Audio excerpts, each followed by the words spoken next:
Well, welcome everyone. We'll get underway. Welcome to the staff and members of the public and Christine, Councillor Rankin, who's online.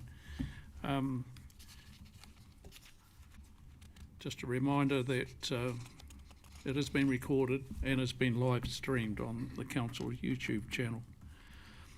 Apologies, there are none. Everyone's here, so we will move on to item 3, conflicts of interest. Does anyone have any conflicts of interest?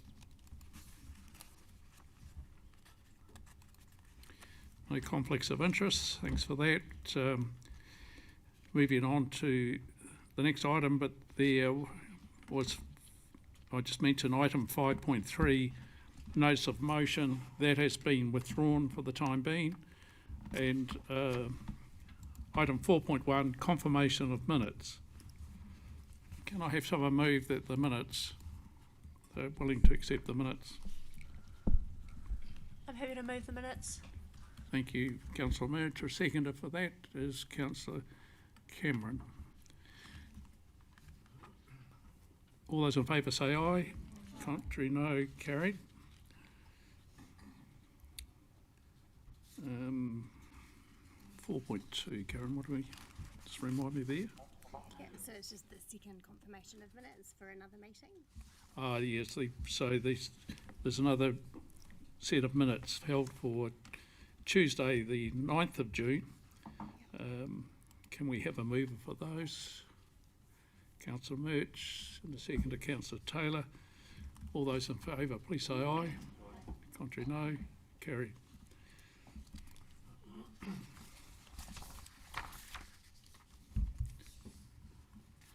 Moving on to item 5.7, approval of growth planning assumptions for the long-term plan. No, you've got too far. Oh, have I? Yeah. That's 2 pages. Yeah. Correction to that. Yeah, so 5.1, public forum.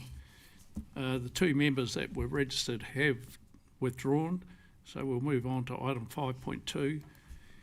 Hearings, deliberations and adoption of proposed amendments to the Development Contributions Policy 2024. Philip, welcome. Thank you, Mayor, and good afternoon, everyone. So I'll be doing a quick intro before I hand over the mic to our 2 submitters to be heard on their submission. So this hearing is about the 3 targeted amendments to the Development Contributions Policy. These amendments are to increase the floor area of a minor dwelling from 60 square meters to 70 square meters internal floor area, and to put a floor threshold on commercial accommodations also of 70 square meters. And the last proposed amendment is to change the definition of a residential unit to be that of a SUIP, a separately used and inhabited part of a property. We're doing these changes mostly to be consistent with other legislation, so like the granny flat legislation, and to be consistent with our ratings team definition of a SUIP, and also to ensure that large commercial accommodations, which we're seeing more of them, do not get the half DC charge that was intended for the smaller hotel and motel rooms. We consulted over April and received 6 submissions in total. 4 were in favour and 2 opposed 1 or more of the amendments.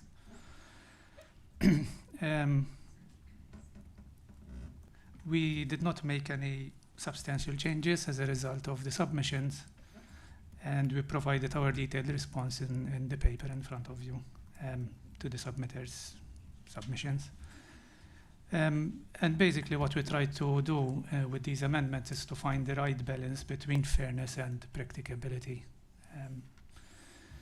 And so now through the chair, I'll let the 2 submitters speak, and I would like to invite our first submitter, Mr. Scott Davenport, to be followed by Mr. Lewis Dawson. Thank you. Thank you, Philip. Tēnā koutou katoa to the councillors and mayor. Thank you for the opportunity to speak. 5 minutes is a very short time, so I'll try and be quick. I oppose both amendments to the definition of a separate dwelling of 70 square metre limit to commercial and the 70 square metre limit to commercial accommodation activities from receiving a 50% charge. I support the other amended increases to the size of a minor residential development unit to 70 square metres. And just for a point, I'm here not on behalf of any of my clients. This is just me talking about an issue that I think will impact a large chunk of the community and cost quite a bit of money that probably hasn't been considered. Aligning the minor dwelling threshold with the granny flat legislation makes sense, and recovering full contributions for large E&B style properties is potentially a legitimate goal as well. But I have concerns about how the two proposed changes are drafted, and I want to explain why I think the wording needs adjustment before it's adopted. There are two specific issues I want to address. First, the definition of a residential unit and what it means for households who have two self-contained living areas inside one building, and second, the 70 square metre threshold for commercial accommodation. I'll talk below about a couple of pieces of evidence that I haven't provided, but they're part of your council documents, so you can look at those in your own, or you can request them from staff. So 3 weeks ago, I put in a building consent, resource consent for a large holiday home in Whariwaka, referred to here as the Fitzgerald decision. Now, this is a holiday home that the family had lived at for probably the best part of 40 years. They were demolishing the house, rebuilding the house, and they've got now kids, grandkids, great-grandkids that come on holiday. And so basically what they wanted was a reasonable sized house with a main living area upstairs and a small kitchenette downstairs to allow the family members to cook and make some tea and coffee facilities. They were quite clearly one household unit. It's a very common situation in these situations where holiday homes are rebuilt, and while it might be a large house with two separate kitchens, they probably occupy the house about 10% of the time. The panel, when I put in the reconsideration against this, found that while the building technically has two sets of living facilities, the layout made it more likely that it would be used as a single household unit, so it was assessed as a single hue. That is the correct answer and was reached using common sense and looking at the building as a whole. The panel also recorded a note in the property file saying that the building was used as two separate household units in the future. Additional contributions would be payable at that point, and the applicant was more than happy with that. The problem is this: the new proposed definition would make that reasoned decision impossible. Once you import the SUIP framework, which is a checklist approach, the space with a kitchen, bathroom, toilet and any form of separate access automatically becomes a second hue, regardless of how the building is used. The flexibility that the reconsideration panel used 3 weeks ago would now be gone. That would add another $15,000, by the way, to that family building that house. What the Building Act tells us: every definition within the attachment table of the Council's agenda item uses the same reference of a household. Auckland, Manawatu, Rotorua, South Waikato, Thames Coromandel, Tauranga, they all ask whether the space is to be used and intended to be used as a single household. That word is not just policy language, it has legal meaning. Under the Building Act, New Zealand Building Code, a household unit is a self-contained residence for one household. A household means people living together, shared common facilities in particular. If there is one or two kitchens in the building serving it, everyone is sharing it, the building is a single household. That is the law. The Building Code also requires fire rating separation between household units, and this would have to be addressed through a building consent. Therefore, if somebody actually wants to use a household with two living areas and rent out a separate part of the house, they'll have to come back for a building consent and actually put a firewall. So when council officers say they're worried about future use, what if a family arrangement changes or it becomes a rental? The answer is already built into your existing law. If somebody wanted to use that building, they would need a building consent, as I just explained. The Tauranga model is a better approach. Officers say that none of the councils have reviewed use access arrangements as part of their assessment, but Tauranga's definition in Table 3 explicitly says that a dwelling with two self-contained areas consented for family use will be treated as one household unit. That is exactly the outcome of the Fitzgerald panel reached and is consistent with what the Building Act tells us. It's a model worth following. By contrast, Waipa's definition goes the other way, and they make a deliberate choice to define two kitchenettes as two households, which is contrary to the Building Act framework. Figure 1 in the agenda item shows 3 different configurations of household units, and they basically indicate that they would be treated the same way under this policy.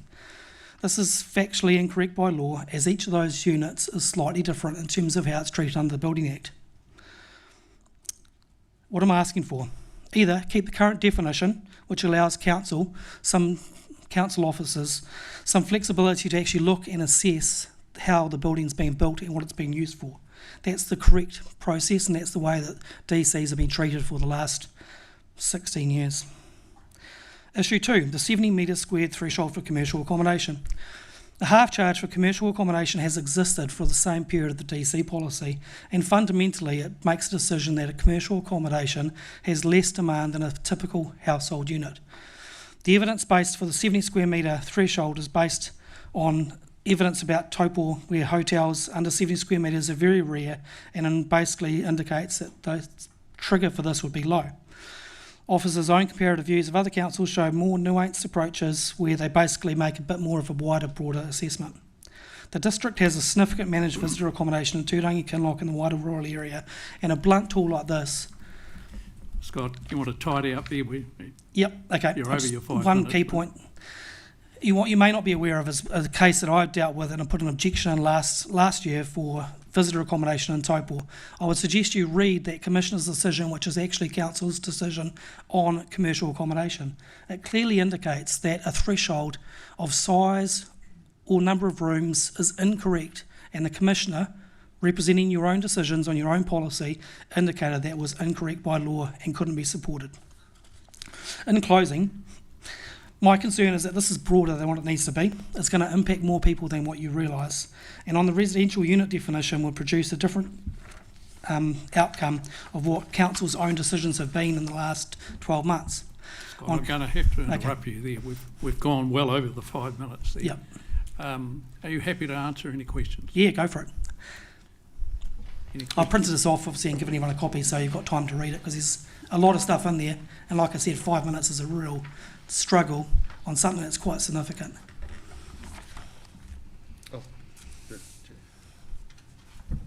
Duncan, Councillor Campbell, we'll start with you. Oh, yeah, just out of interest, retrospective application of development contributions, as in I've got an existing 2-storey house with 2 kitchenettes and it's been there forever. Maybe I want to do an add-on or something else I want to get a council consent for. Does that mean the council could get me 4 DBs on a kitchenette that I've had there for the last 30 years? Do you know? It's probably a question to council officers, but I can answer it. If it's consented and legitimately legalised through your building consent and it's on your property file, then it would basically not incur any charges. If there was never a kitchenette downstairs and you came in for a retrospective consent and council picked it up, then they would charge you under this new policy. Yeah, that would make sense, I suppose. Yep. Is that right? Well, Thank you, Councillor Campbell. Councillor Greenslade. Thank you, Scott. I read your submission and I absolutely agree with everything you said. And I did make a note here when I was reading it. One of the points that I made was that we've got many multi-generational homes around here, particularly with our non-residents. It's a perfectly normal thing for a couple of families to own a home and for them to be using it as one property. So you're suggesting that what we do is keep it the way that it is and not change what we're talking about. What do you think we should do? I mean, I did read what you said, but tell us.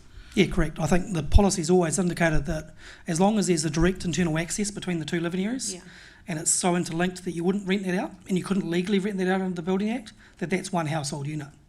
And that was what I thought too, unless you've got a firewall. I mean, so we are actually really pretty much discriminating against our one families, really, aren't we? Yeah, correct. Okay, no, agree with everything you said. Thank you, Scott. Any other questions? Yes. Thank you, Scott, for your time. Oh, sorry. Councillor Woodward. Thank you, Chair. Scott, thank you. This is a really interesting piece of work that you've done and information that you've given us. And going through this, I think this is something that we do need to discuss further. Thank you, Councillor Woodward. Thank you for taking the time. We have read the submission. You can be... Sorry, through the chair, I might just ask a question while I can, if that's all right. Certainly. How would you address the council officer's concern about future use? If that use changes, we won't necessarily know. How would you address that? Yeah, so nothing in case law on any legislation says you have to try and predict what might happen in the future. You have to make an evidential-based assessment on what's in front of you. Same with resource consents, building consents, it's all the same. If a building changes use, that's already addressed under the Building Act under Section 127, change of use. You've got to come back for a building consent process. So that's actually already captured.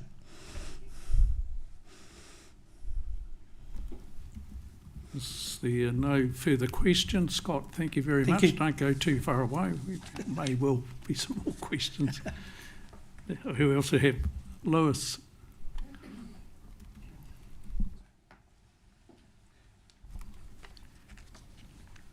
So I don't need to press anything. Well, thanks very much for letting me come and have a chat to you.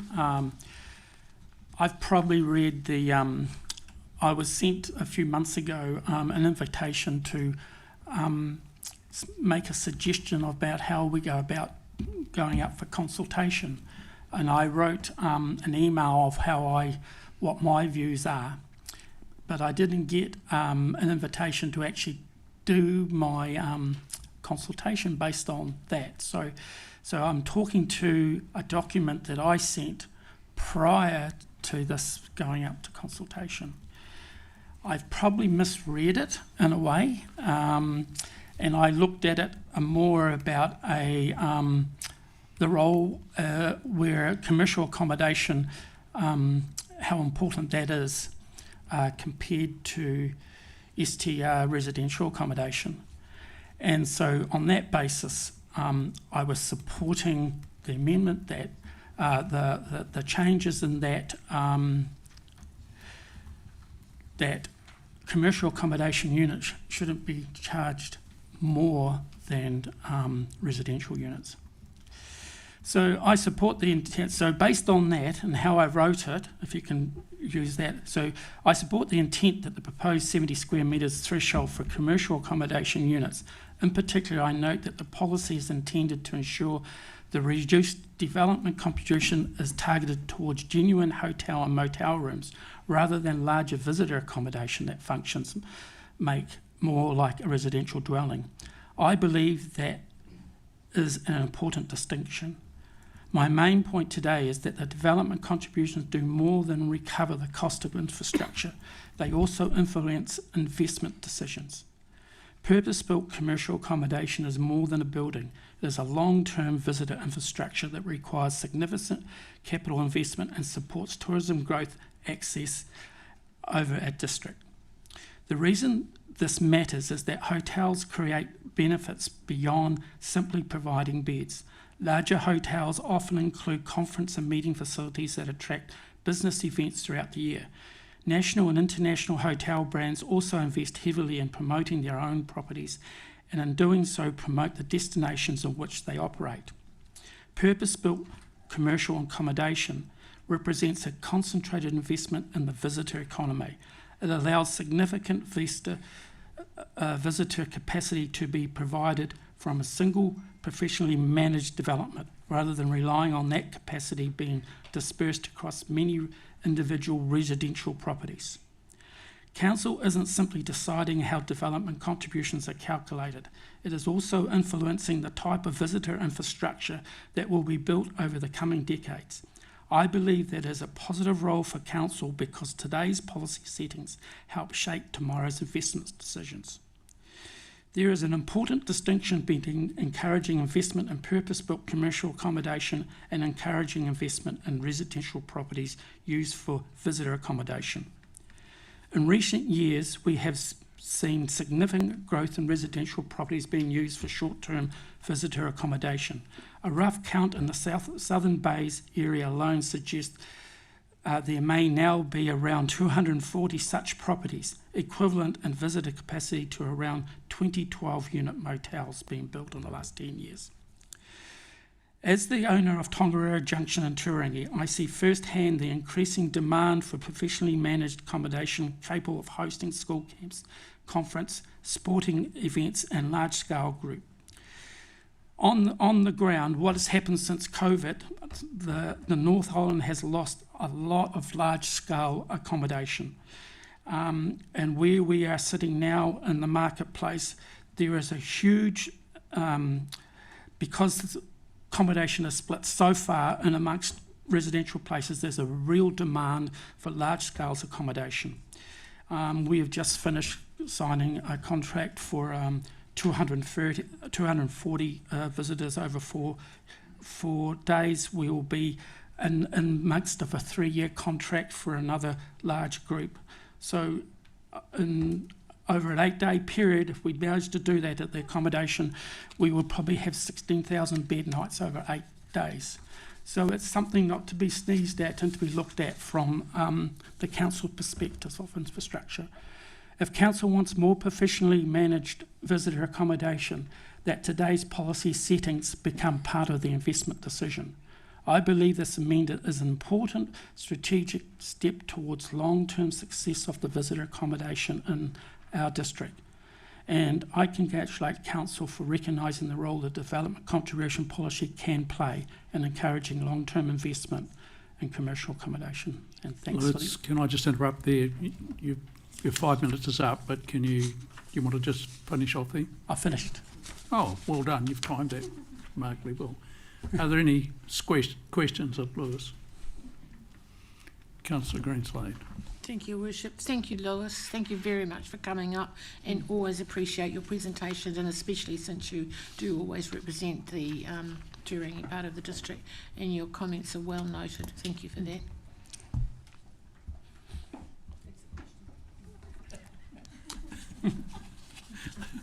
That's right. Are there any questions? Yep. Sorry, Councillor Woodward. Well, mine will be similar to Councillor Greenslade's. I can formulate it into a question, but that was a great presentation. Thank you, Lewis. I appreciate you taking the time. Was it a good experience? There's my question. Oh, thank you. Thank you very much for taking the time. Thank you, Councillor Menanui, reminded me. Thank you for taking the time to come here today and present your case. It is appreciated. Thank you. So, Philip, do you mind returning?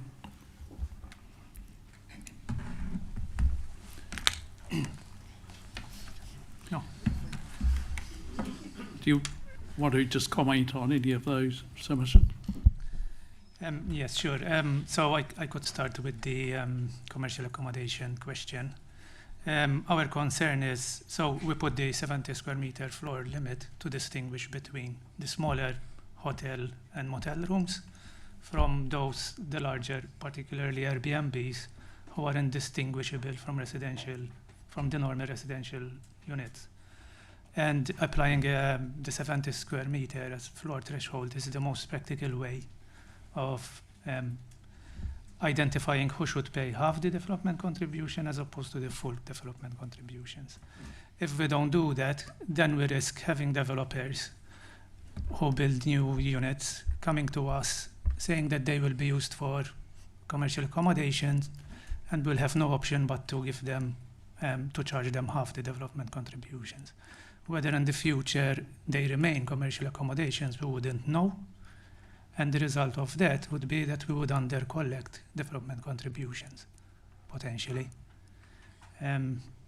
So that was one of the main drivers why we applied the floor threshold.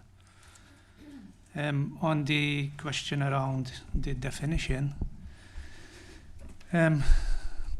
part of the approach was to have some consistency with our ratings team.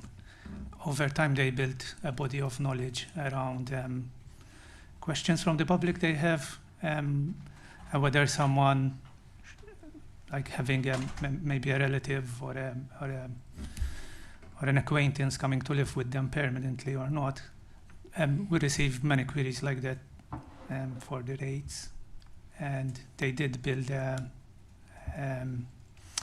do you say it? They did build some knowledge over time, which we can rely on. And yes, and the other point is that Scott mentioned the Building Act. The development contributions are governed by the Local Government Act, which is another piece of legislation. Whether they will need fire doors or not, it's kind of besides the point, because the development contributions point is to recover the cost of our infrastructure. So if a house,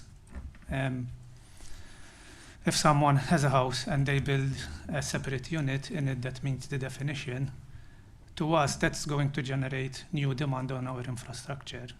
And so the person who will be living there in that separately inhabited unit has to pay development contribution.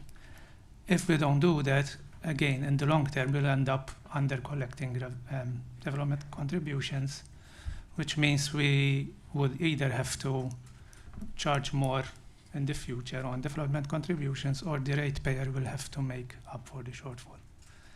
I don't know if you want to add something else. There's just a couple of things I want to add. Again, thank you in particular to Scott for his submission. He knows what he's talking about, and there's a lot of areas where we agree.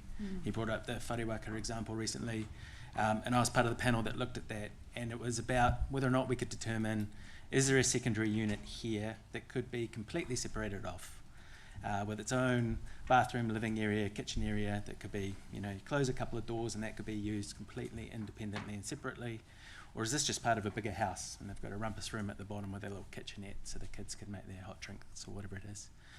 So we agree in terms of that approach, where it is just a big house, just having 2 kitchens is not enough criteria to say this is 2 houses.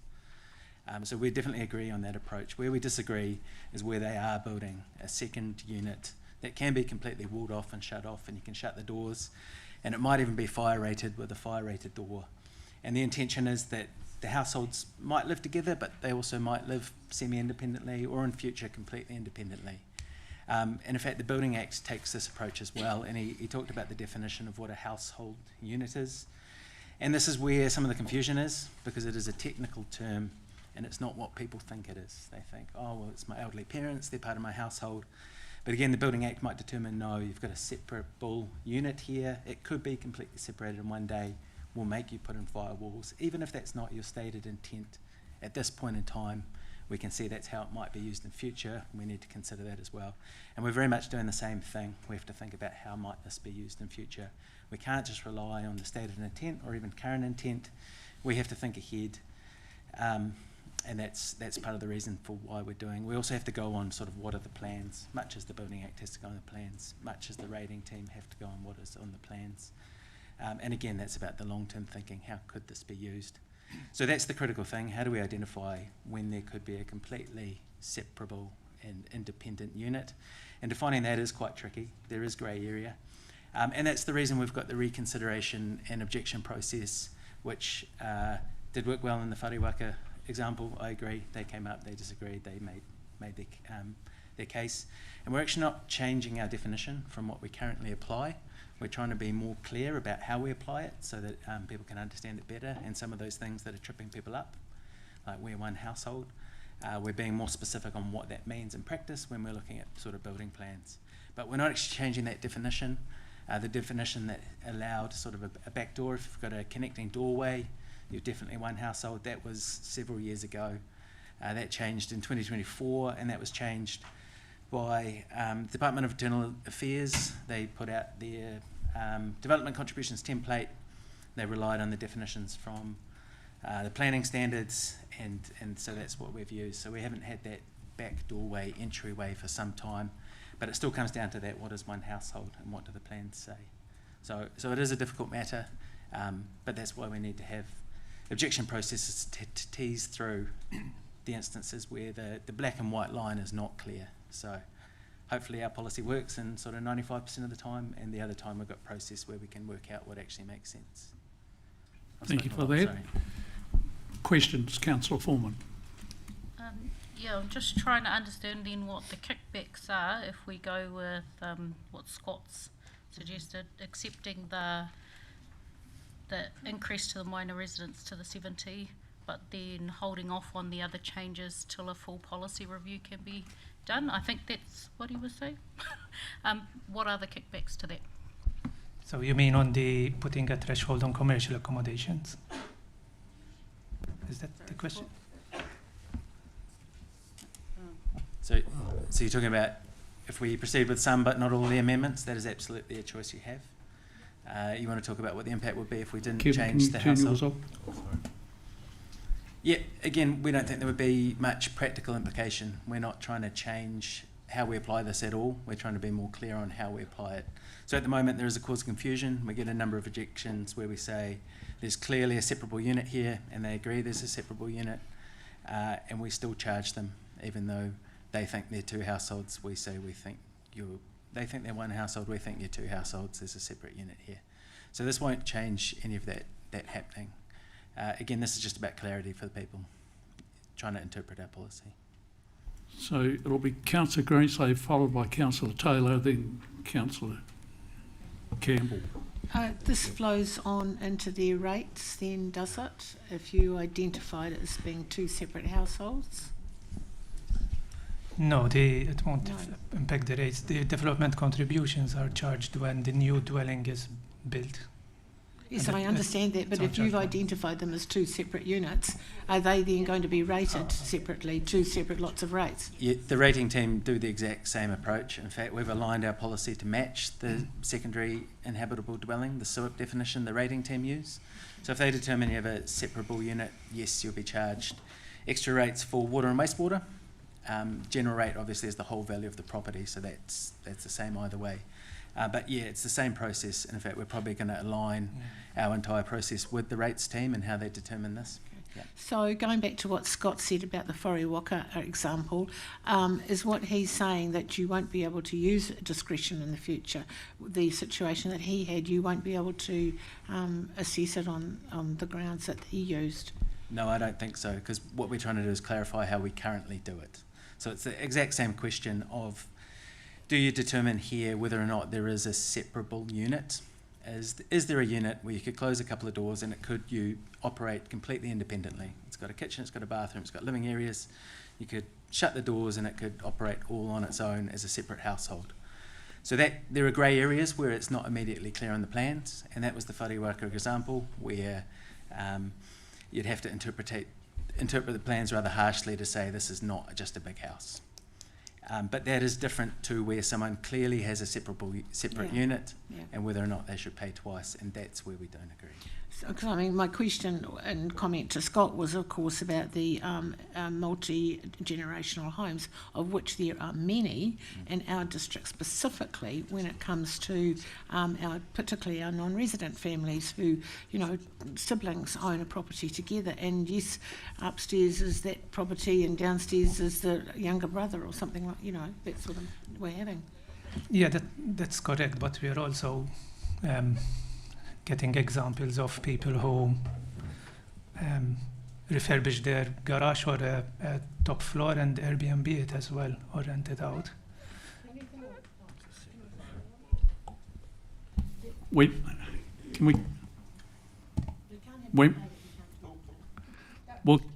come back to you. So it's Councillor Taylor, followed by. I'm happy for Sandra to finish. Thank you very much, Kevin. I just wanted to follow on with what you said, Philip, because the indication coming from government is, and I think from both governments, that will be hoovered up, and what we're probably going to have some sort of a levy on those sorts of people, which is expected to come back to council. So I think, when Scott was talking about you can't preempt what people are going to do, I'm concerned the same as Scott. I'm not comfortable with it at this point. Councillor Taylor. So just so we're clear, we are basing our policy on what's working well or on a legal definition? And sorry, it's a loaded question, so I'll tell you where the trick is, because I've looked at the references that we've been given, the Building Act, and the definition of a household unit is pretty clear. It's a building or group of buildings. It doesn't even need to be contiguous, if I read the definition correctly. But the caveat there is exclusively as the home or residence of not more than one household. That could be multi-generational, that could be whoever it is. And can you point to me where that is taken into account? Because I'm struggling with this. I'm leaning towards, I read the definition, and I'm struggling to get a handle on how the policy actually complies with statute law. So the challenge here, I think, is around what is that meaning and definition of a household unit. And that is what we're trying to resolve through the change in the policy wording. So we're hoping to remove that definition of a household unit to be really clear. We can't rely on the stated intent, whether or not it's one large multi-generation household or not. We're going to be relying ultimately, as the Building Act will too, on what are your building plans. And do your building plans identify a completely separable unit that can be closed off and independently run with a kitchen, a bathroom, living area? And if the plans identify that, and the Building Act will go through the same process, right? It'll identify, we understand that you intend to use this as one big household, but you have a part of your house here that could be completely separated off in future, so we might require you to put in firewalls for that scenario. And it's the same thing rates are doing. They're identifying, actually, is there a separate unit here that could be run completely independently, and so they should pay 2 water charges and 2 wastewater charges. And for development contributions, obviously we care about making sure that we're recovering for the capacity we need to put in. We need to put in larger pipes, have more treatment capacity. We need to think about how many households might run this in future. So if there's a part of the building that is completely separable, even though you intend to use it as one household at the moment, it could be used by multiple households in future. Our intent was that the policy make it clear that we will charge you development contributions. If you don't want that to be the case, it's your policy and you can change it. At the moment, it's sort of in a grey area with this household definition that's not clear for the public, and this is the common definition that other people use. We could stick with that.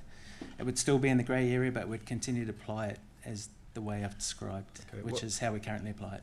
Thank you. I'll save the rest of what I'm going to say for our deliberations, because I have some issues with that.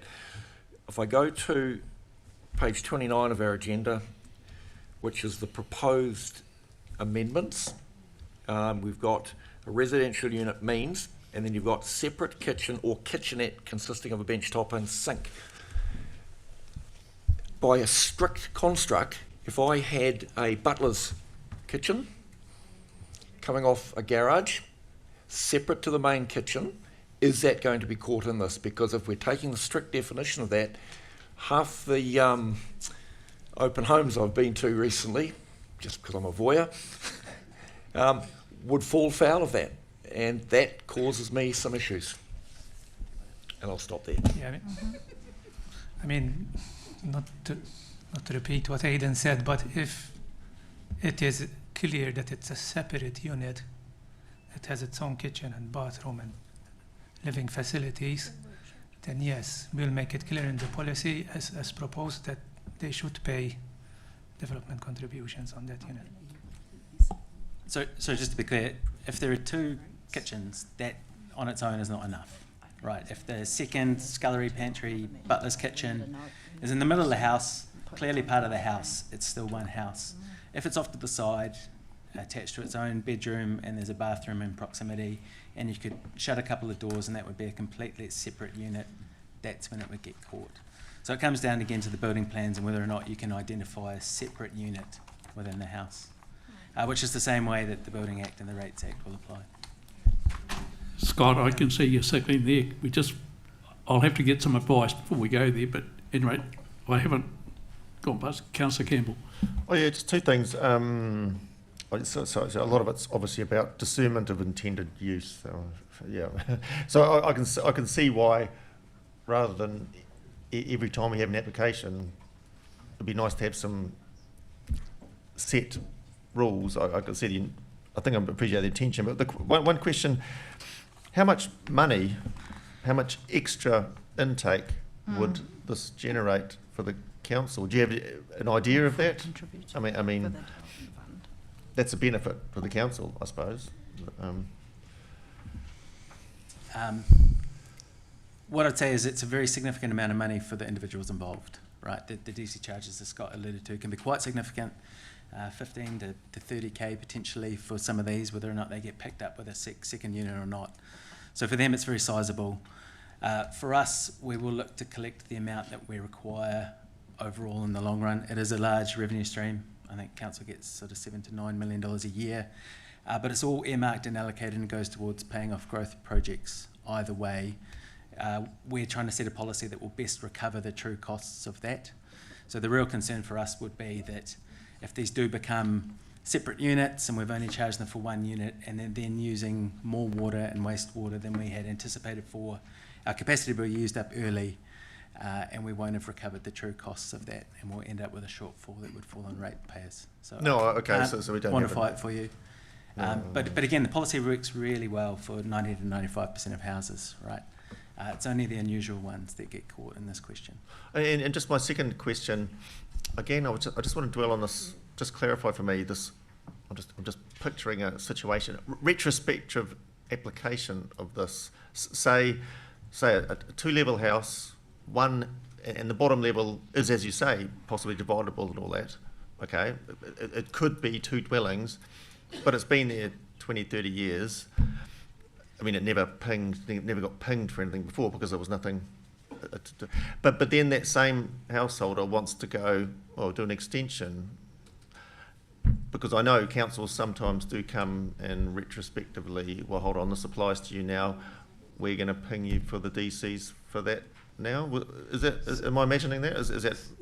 So we apply the disease when the person applies for an S224 or a building consent. If they don't apply, if it's just there and they haven't informed council, we wouldn't even know.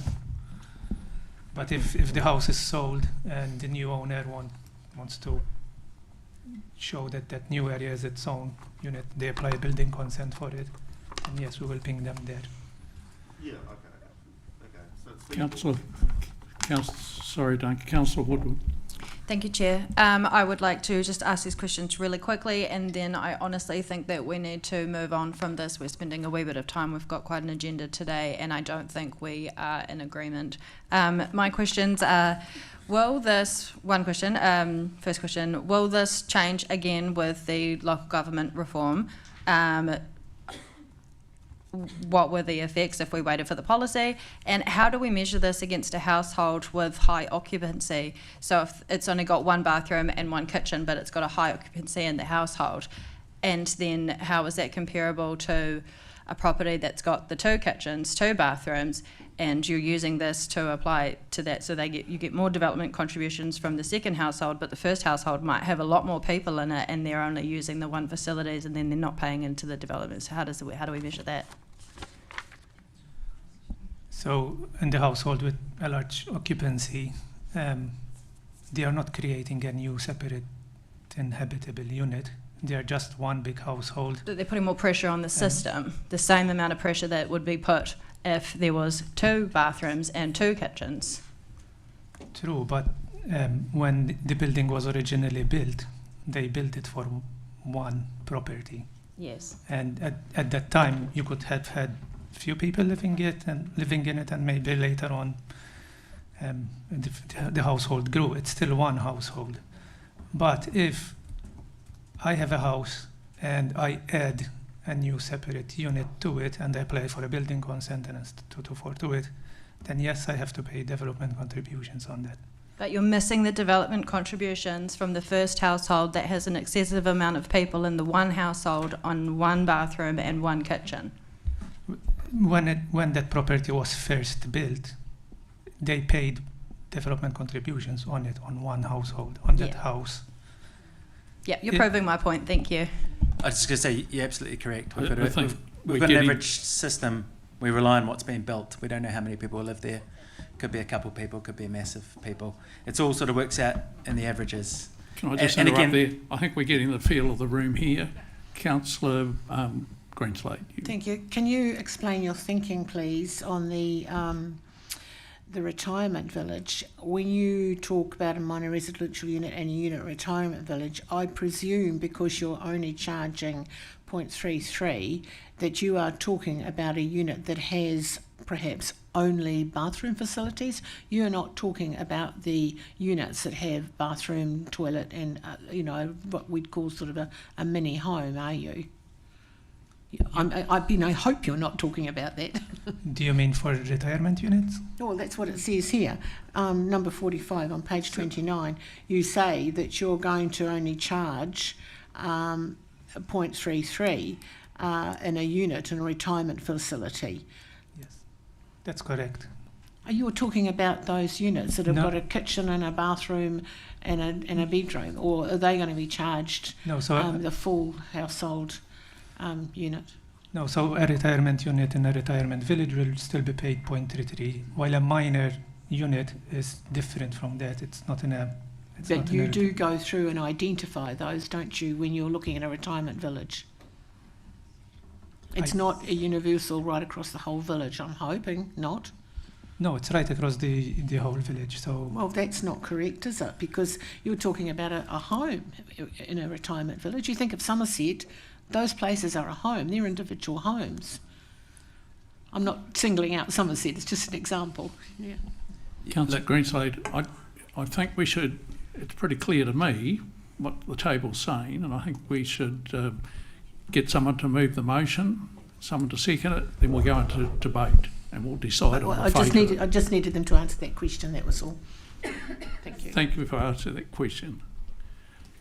Happy to move? Someone is now, I think hope Councillor We- Woodward's moving. I'm happy to second. so we've got the recommendation on the screen there. Councillor Woodward, you happy to move it, and Councillor Taylor? Well, I'm going to speak against it, but I'm happy to move it. So if we're in discussion now, through you, Your Worship. Yes, we're in discussion, mate. Please go ahead. I have some real concerns that we have statute law which gives us a specific definition, and we are going to move away from that for the policy decision, and I'm sorry that leaves me with significant discomfort. I hear the response, and I thank you for that, but the definitions that we've been provided with are crystal clear, and it does not align with what the household unit definition is, and that is equally crystal clear when I've got the Building Act open in front of me. The other thing is, and look, I hear what staff have said, and I thank them for their response. However, to predict what someone may or may not do with their dwelling after they've finished it, that is a slippery slope, and I'm not prepared to go down it.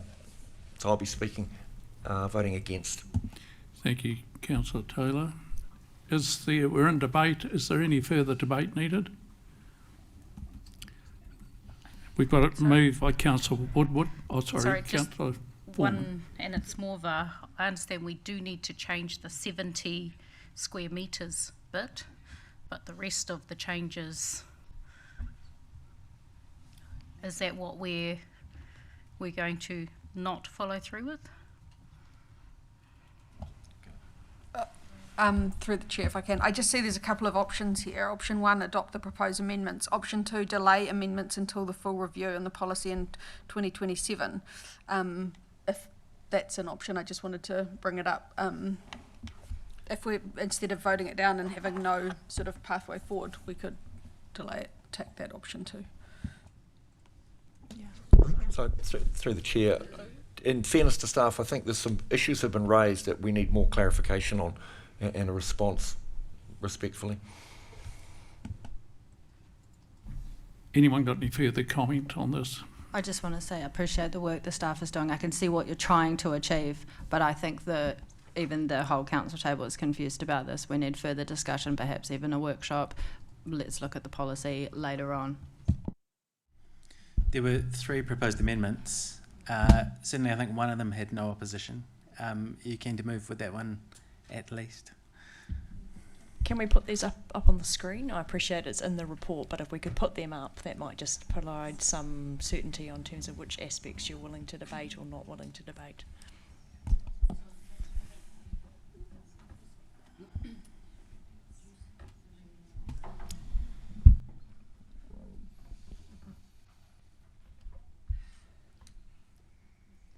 Through the chair, do we not just do them one at a time? Are we going to do them one at a time? 1, 2 and 3.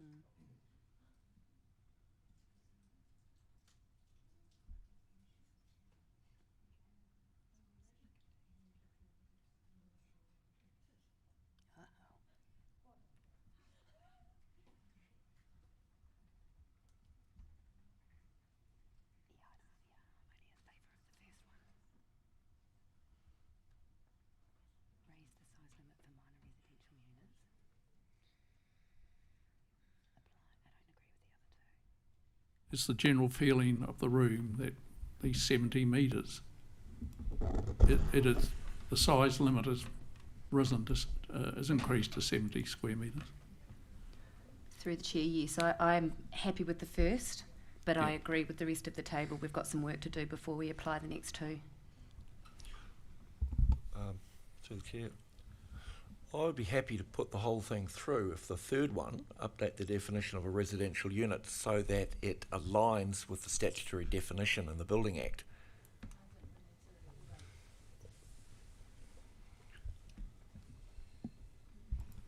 Through the chair, you heard my concern about the retirement villages. That seems to me to be a grey area. I think there is work to be done. Yeah.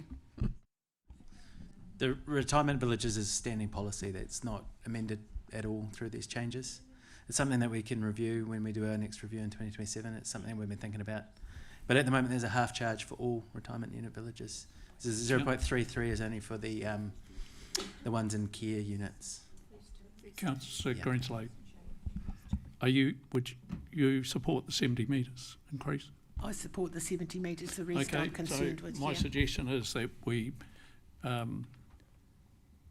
change it so we're just supporting the 70 metre increase to 70 square metres. And the rest of it, sorry boys, you have to go back and do a bit more work and convince us.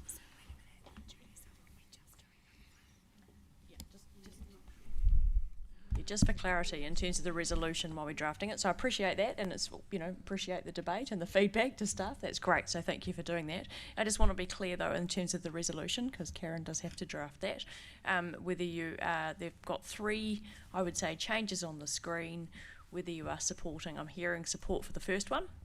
I'm unsure if you're also debating the second one that is up there. Apply a maximum size limit of 70 square metres to new commercial accommodation units.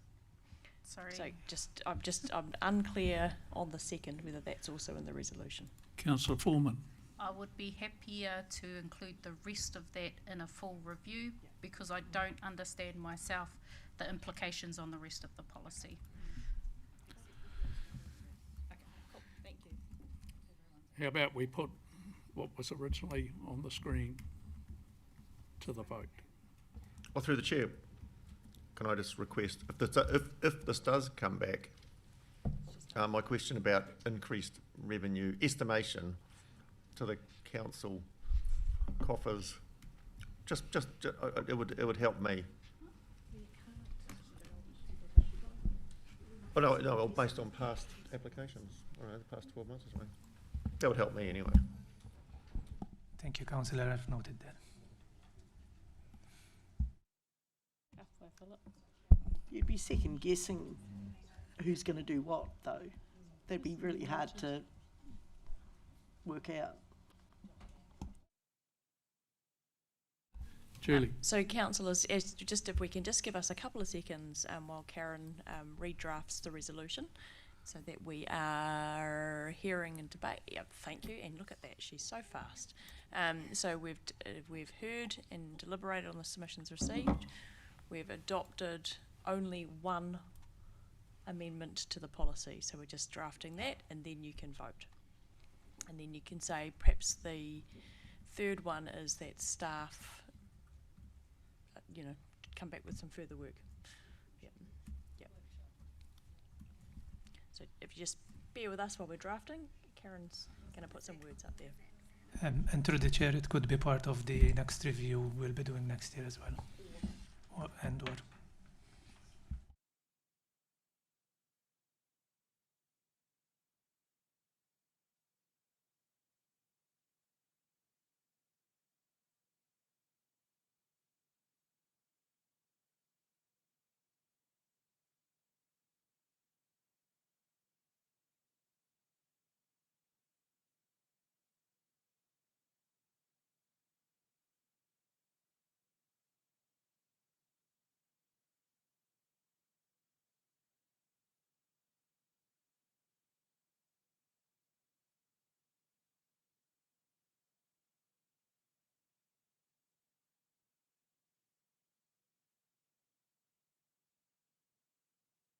Councillor Woodward, are you happy with that amended motion?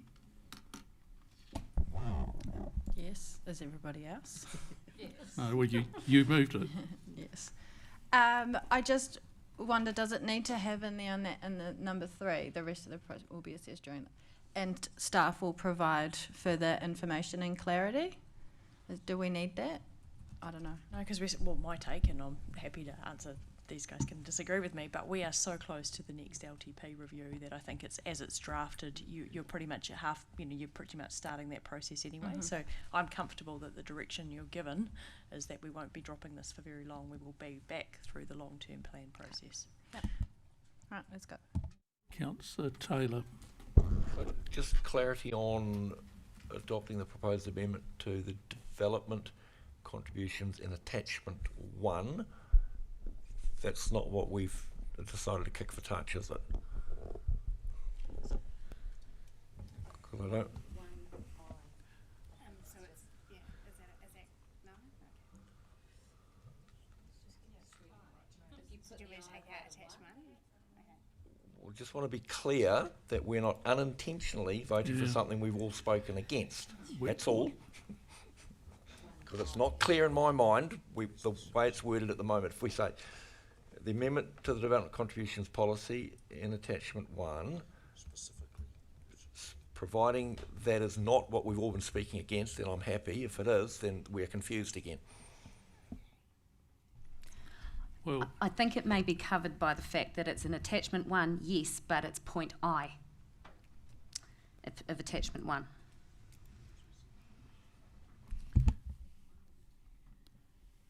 how about we delete attachment 1? Yeah, it's just what I was going to say. Take out attachment 1. Yeah.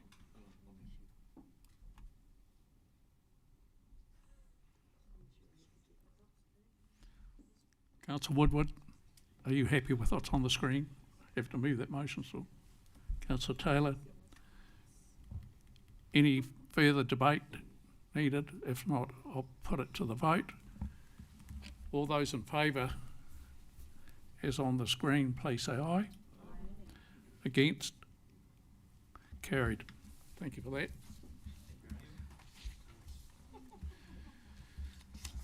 Ooh.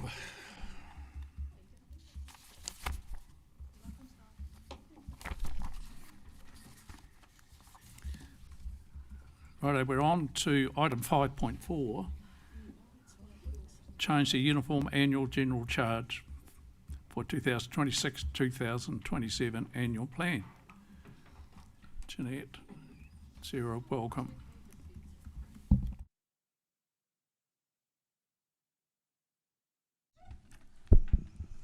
Good afternoon, Your Worship and councillors. This paper is in regards to changing the uniform annual general charge for the annual plan effective the 1st of July. The UAGC is a fixed charge applied to each separately used or inhabited part of a rating unit. It is intended to fund the activities that benefit the community broadly and equally, such as governance, emergency management, cemeteries and regulatory compliance. The decision before Council is about the incidence of rates, not the total amount of rates collected. The overall rates requirement has not changed and does not change. This is about how that requirement is spread across different ratepayer groups. The current UAGC is $250 per SUIP, as we call them, and it has not changed since 2012. The revenue and financing policy identifies a higher target level with activity costs totalling around $602 per SUIP. But the policy also allows flexibility to consider other factors, including revaluation impacts and affordability. Historically, keeping the UAGC lower has helped manage affordability impacts, particularly when residential property values were increasing more strongly than other categories. The latest revaluation has changed the picture. Residential values have reduced relative to some other categories, meaning that if we leave the UAGC unchanged, a greater share of the rates increase would fall on non-residential ratepayers. The recommended option of $425 per SUIP is intended to provide a more even spread of the rates increase across ratepayers in general. It does not go all the way to the revenue and financing policy target, but it moves closer to it while still taking a balanced approach. This option also helps smooth the impact across rating categories and avoids placing a disproportionate increase on those categories already affected by revaluation movements, such as industrial, commercial, accommodation and electricity. However, it is important to be clear that the impact is not uniform for every category. The other category is expected to see larger average percentage increases due to the combination of factors. Properties in that category have experienced a larger than average valuation increase, and because the UAGC is a fixed charge, it has proportionately greater impact on generally lower valued rating units, such as storage units. This being considered, the proposed option still represents the most even spread overall. Overall, officers consider the recommended 425 UAGC to be the most balanced option. It better reflects the purpose of the UAGC, supports a more even spread for ratepayers overall, maintains affordability considerations, and preserves flexibility for future rating years.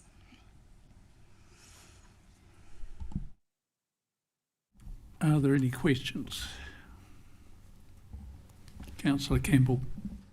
Oh, just for the public benefit, and I understand the intent and the reason why it's been kept down to give residential ratepayers respite. But when was the last time it was changed? Yeah. 2012 was when we moved to capital value rating, and it was changed at that point. No, okay, I get it. It's been a while. Other councils probably elevated them since that time. Are we sort of an outlier in that we haven't? We are lower than many of our neighbours on the UAGC, but it's all relative, I guess, as to what they're funding as well. Well, my question was sort of, we're low, but maybe everyone else was low back in 2012, and we haven't kept up with the Joneses. I mean, that's sort of the gist of the question.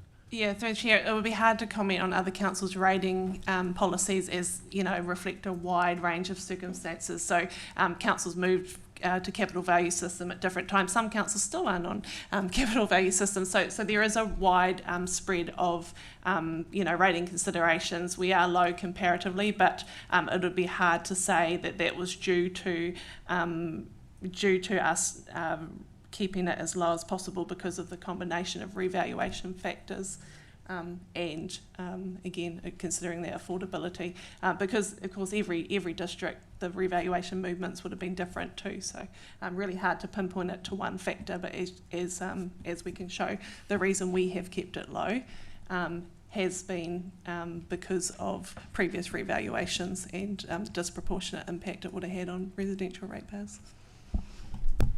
Councillor Woodward. Thank you, Chair. I realise we have workshopped this and we've discussed this quite a number of times. I just have one quick question, and it is about the UAGC, but it's part that's in the annual plan. So should I discuss this now or should I wait? Because it's specifically related. Yeah. So it's page 9 of the annual plan, which is rate impacts for different properties. So my question is, there is a sample, selected sample properties on this graph that we've got. We've got properties of residential, so 550K, 760K, a million, and then 1.5, and how much the change from last year, the percentage rate will be. I'm just querying, and if you could explain to the public, because I've had this question as well from public. So the property rated at 760,000, the increase is 6.2%, but the property that's 1.5 million and over is only 3.3%. Yeah, so through the chair, again, it depends on the it depends on the individual property factors, but what we try to do is take the kind of average property within the range to present what it would be from a residential perspective. As you'll be aware, targeted rates make up, so UAGC is only one portion of our rating. We've got targeted rates and general rates. So general rates, which are capital value funded, are funded by property value.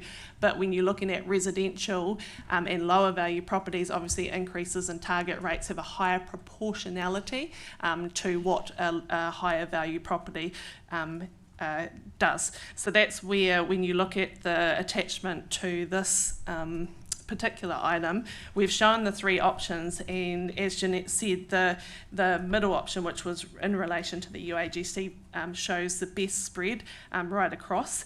And again, coming back to previous points, the percentage change is a percentage change on existing rates. That's not the dollar value, obviously, so dollar values are still lower.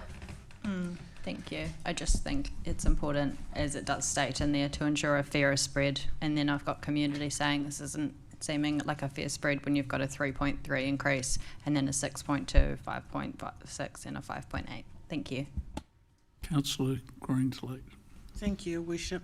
I'm fully in agreement with this, and certainly when the things that it funds are the sort of things which are flat charges, you know, things like cemeteries and things like that. So I do think it's long overdue. But I would like to just ask you a question on page 52, where it says, without changes to the rating structure, this would result in a greater share of rates increases being borne by non-residential ratepayers. Why is that?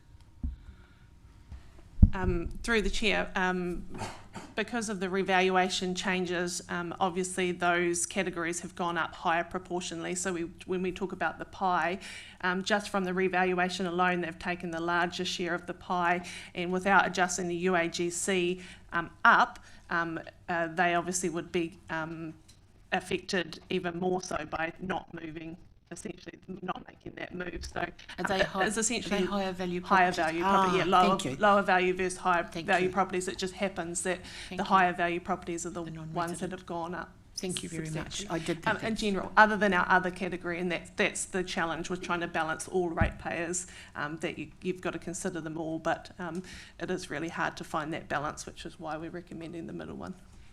And I do agree with it, Sarah. Thank you. Okay, we have a motion on the screen. The council approves an increase in the uniform annual general charge per separately used or enabled part of a rating unit. Happy to move, Your Worship. I'm happy to move it. Right, from $250 inclusive of GST to $425 inclusive GST to be applied from the 26-27 rating year. What have I got wrong here, Karen? Councillor Greenslade moved. Do we have a seconder? I'm happy to second, Your Worship. Thank you for that. We'll put, is there any discussion needed? I will just make a note, if that's okay. You know, we've had all the best of intentions in delaying this increase because it does disproportionately affect those lower income, lower valued homes. So I agree with the process to date, but in light of the change and with the revaluations, I think this is actually a prudent time to put it up. So I'm in favour, hence the seconding. Any further discussion? That being the case, we'll put that, so that's moved by Councillor Greenslade, seconded by Councillor Cameron. I'll put that to the table. All those in favour, please say aye. Contrary, no. Carried. Thank you. Moving on to item 5.5, adoption of the annual plan 26-27 fees and charges. Andrew. Afternoon, Your Worship and Councillors. Thank you for making this a little bit less complicated with the previous resolution, as this paper reflects some of the information contained within reflects that previous resolution, that recommendation. So we'd have to do a little bit of a shuffle around if you'd made a different choice, which we're prepared for, but thank you. So that does make things more simple for us.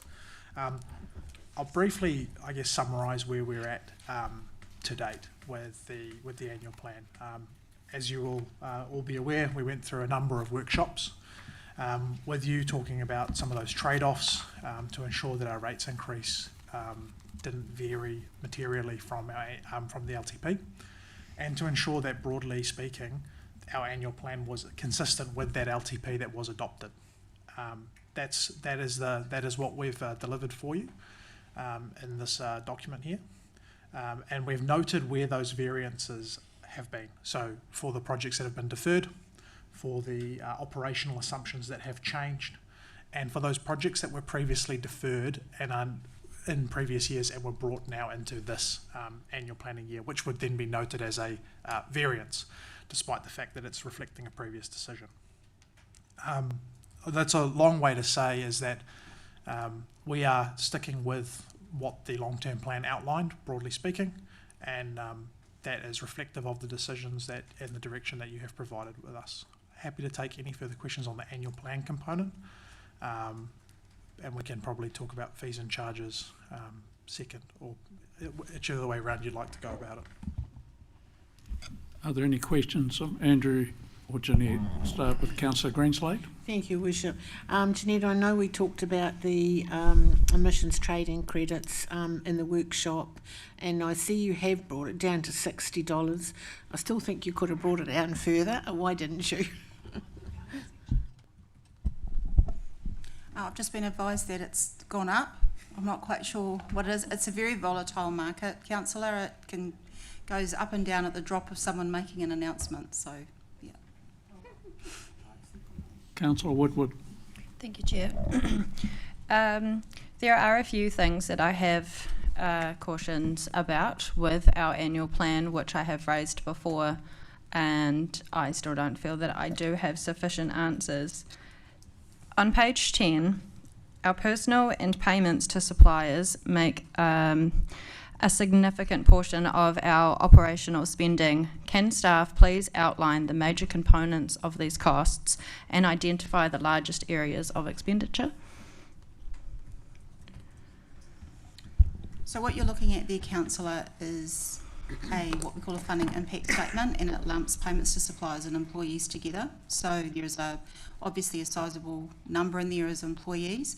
The balance is made up, basically, if you look at your monthly report that you receive every month from performance report, it breaks down the major areas of expenditure. So it's maintenance, consultants, service contracts, which is like the landfill is run by an outside contractor. And a whole lot of, all the suppliers that we pay for materials, chemicals, all those types of things are included in that line. So the funding impact statement is a very highly summarised document, and it's what we're required to put in a planning document as opposed to something that's got a bit more detail in it. Thank you. Just to follow up from that, if I may. Over the last 5 years, which operating expenditure categories have increased the most, and what are the primary reasons for those increases? I can't really answer that question on the fly, Councillor. I'd have Not to a go problem. back and analyse it, so I'm sorry. I'll just write that one down to come back. Councillor Greenslade. Thank you, Your Worship. Jeanette, in the Taupō wastewater side stream solids filtration, you know what I'm saying, treatment, will, after this year, this be taken out of our annual plan and be put into the water services document? Will we lose it out of our long-term plan, our annual plan, I mean? Yes, that's we will. Okay, correct. and that's the reason why it's okay. Thank you very much. Are there any further questions? Yes. One missing. Councillor Woodward. Thank you. Just back to a few of those questions I was asking before as well. I understand that the breakdown isn't necessarily in the annual plan, and I personally am just not comfortable accepting 42 million in operational expenditure, as it is a significant amount for us to accept without a clear breakdown. Can our staff please confirm our current full-time employment employees, how that compares with previous years and what measurable productivity or efficiency improvements have been achieved as the organisation has grown?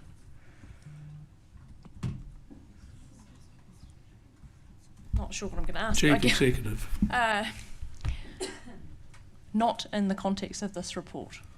Is probably the answer I've got, because this report was about dealing with an annual plan that I had thought that we had workshopped and brought to you in March, because at that point in time we needed a direction from you to understand whether we were making material changes in terms of direction, to be able to know whether we were consulting or not, and that this report today was on the basis of the work that you'd done leading up to March. So no, we cannot answer those questions on the basis of today's report. Thank you. If I may follow up one more. I understand that these questions that you will not generally have the answers to straight away. This is what I'm applying, is that we don't have these answers already, so I'm finding it hard to actually accept this, given that Councillor Greenslade, Campbell and I all voted against the 6.6 increase previously as well, so we've not ever been really. And I did ask these questions back then, and that information still hasn't been provided to us. Not sure that that is a question that was asked of us at that particular time, or at least I understood I was working on the basis of resolutions that were provided by Council in March that gave us the direction to prepare this information today. So I'll leave that to you. Andrew and Jeanette, can you just clarify for me where it says adoption fees and charges schedule 2027 attached in the report, that is still the 6.6% average we're talking about, that, is that correct? Through the chair, the fees and charges schedule that is attached is the revenue from that is reflected in that 6.6% average rates increase. So those fees and charges have been increased by an average of about 3.5%. There are some unders and overs based on basically rounding for the most part. There's a few that are noted with specific variances for a range of reasons. Those are noted in that attachment. However, yes, that revenue that is expected from that uplift in those fees is modelled in that 6.6%. Thank you for clarifying that. Is there any other questions? If not, I'll ask, Councillor Woodward. Sorry, thank you, Chair. Are you able to tell us, please, what are the main components of the internal charges and overheads allocated to community leadership? It's about 11.6 million.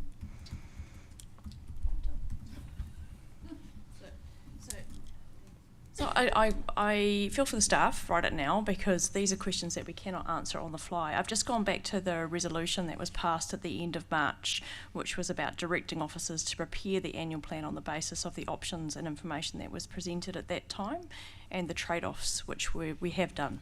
So, Councillor, if there's information that you require in order to approve the report, that's absolutely your prerogative, but we have followed through on the resolution that was passed in March in order to prepare this information. So thank you. I understand it was passed, and again, just reiterate that myself and two other councillors didn't approve that resolution, and we did ask just for point further. Of order. Just hang on. Point of order, Your Worship. Please. It would be helpful in question time, in fairness to staff, if questions they are able to answer relevant to the agenda item we've got could be asked, rather than what is bordering on political grandstanding. Appreciate there's some questions Council may want to ask, but that is unfair on staff to put questions to them they can't answer in the context of this meeting. So I'd ask you to make a ruling on that, and if we could just stop it. Okay, what we're going to do, Councillor Woodward, you probably won't like this, but we do have a recommendation on the screen. Do we have a mover and a seconder for the recommendation on the screen? Moved by Councillor Westerman. I'm happy to second the resolution. No, we're looking for a seconder. I'm happy to second the resolution. Thank you, Councillor Murch. Through the Yeah, chair, we're now- I wasn't able to ask any questions about fees and charges. Yeah, I still have questions on that stuff too, myself. Well, feel free, Councillor Cameron. Thank you. I'm on page 131 of the fees and charges. One of the questions I asked the last time we looked at this, it was around the district plan permitted activities, the new charge. What I would like to know is how that charge is going to be applied. Is this on demand following a complaint, or are we looking at like an annual inspection like Building Warrant of Fitness? Through the chair, I'll just ask Jess to pop up and she can answer that question. I have a specifically. second question as well. Perfect.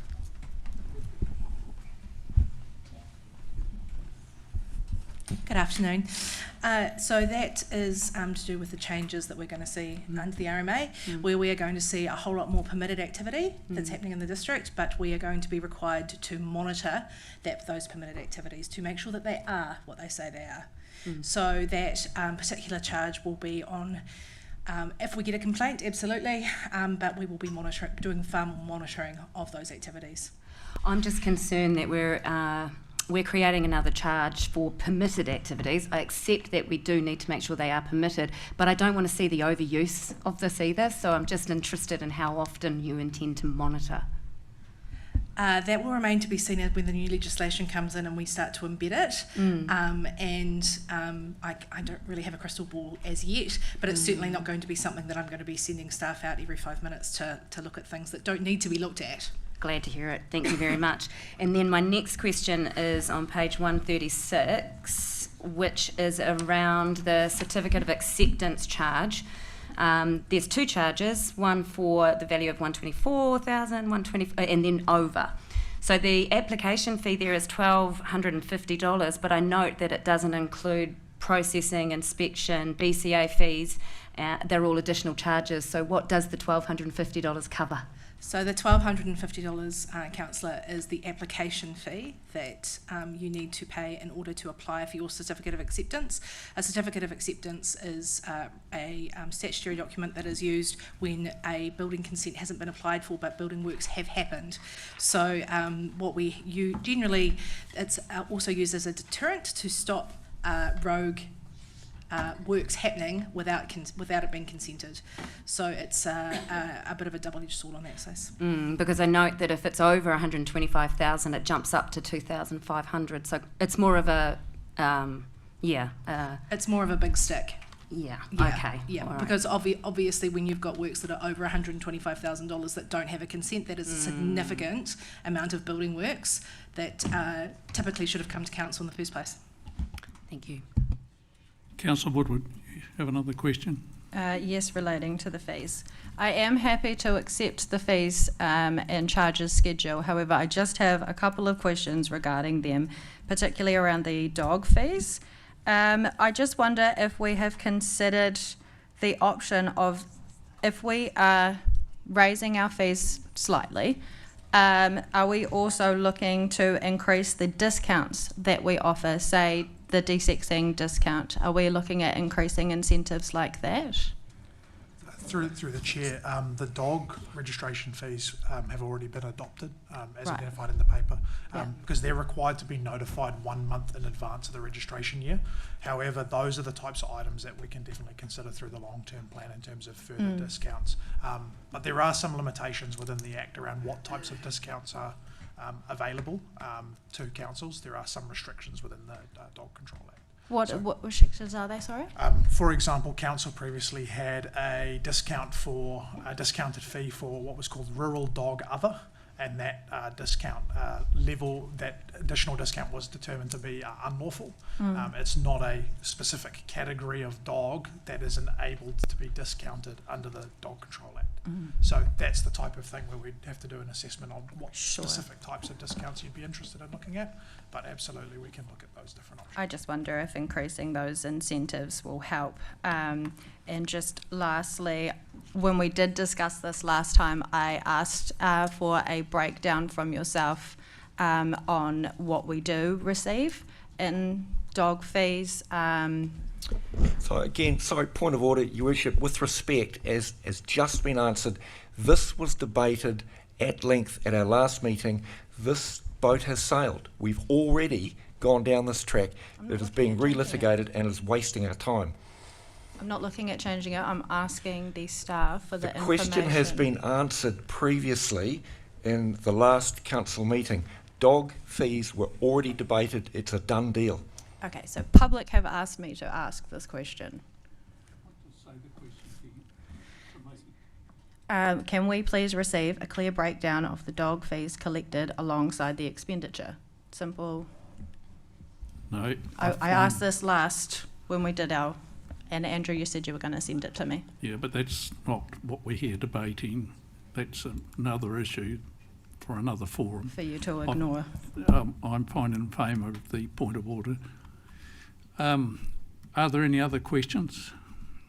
We've got a mover and a seconder for the motion that's on the screen. Is there any debate on that? If not, Through the chair, sorry. Then he missed my mark, the debate mark. Yes, look, I just have something to say about this item. While I acknowledge the significant work that staff have put into preparing the annual plan, but before asking our community to pay more, I believe we have a duty to demonstrate that every reasonable opportunity to reduce costs has been rigorously explored, and I do not believe we've met that standard, and for that reason I will not support this annual plan. Look, my concern is not so much the final number, but how we arrived at it. I believe this council was simply not exercising sufficient oversight of its own expenditure. We rely too heavily on staff to identify savings, rather than elected members being given proper opportunity to scrutinise spending and explore different ways of doing things. That is reflected in the carte blanche financial delegations granted to the Chief Executive after 2022.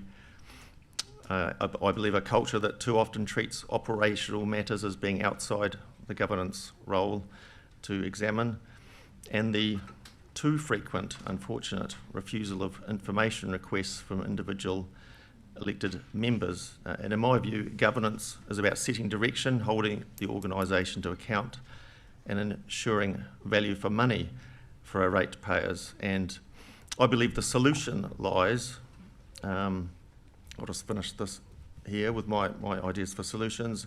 The solutions, I believe, include resetting of financial delegations, introducing some sort of financial committee, or even better, a value for money type committee as used in Auckland and Hamilton, where elected members can take deep dives into operational spending, including staffing numbers.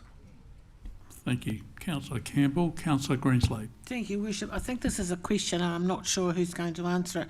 I should have asked it previously. When we're talking about our erosion control at Kuratau, and I'm aware that Waikato Regional Council subsidise, well, we do it together. If we don't spend the money, does that mean we don't get any money from them, or can we get money from them without spending the money? We have to spend the money to get... Oh, okay, right. Sounds like a good idea. Okay. Just quickly through the chair, Your Worship, with respect to the dogs revenue from registration, I have here, it's an older number, admittedly, it's from the 25 financial year, but I have a number of $660,000 approximately for revenue from dog registration. Thank you, Andrew. We're in the debate mode, unless someone's got a question. We do have a recommendation on the screen. It's been moved by Councillor Westman, and it was seconded by Murch. Sorry, Wahine. seeing we're in debate mode, I just wanted to say one thing. I did vote against it last time because I was concerned about the reduction to the DGLT amount of money. I believe that we promised them 1 year knockback, and we've continued on to a second year. I will vote for it this time in the hopes that next year they'll have their funding restored. You have my support on that one. Councillor Mananui. Yep, I'll support that one too, Sandra. But just, I think for public listening, for the opportunity to participate for the first time in workshopping this kaupapa, to get to that 6.6% was not easy, and we didn't take it lightly. Certainly looking around outside of the area, and I think with a view to keep working hard on this in this space. It's a really difficult thing to balance spending versus the service that our ratepayers want out there, and trying to find those areas where you start removing things is not an easy thing. So that's all. Just, I think we workshopped it, although some might not have been here by the sounds of it, pretty hard, and we'll continue to challenge ourselves moving forward. Thank you, Steve.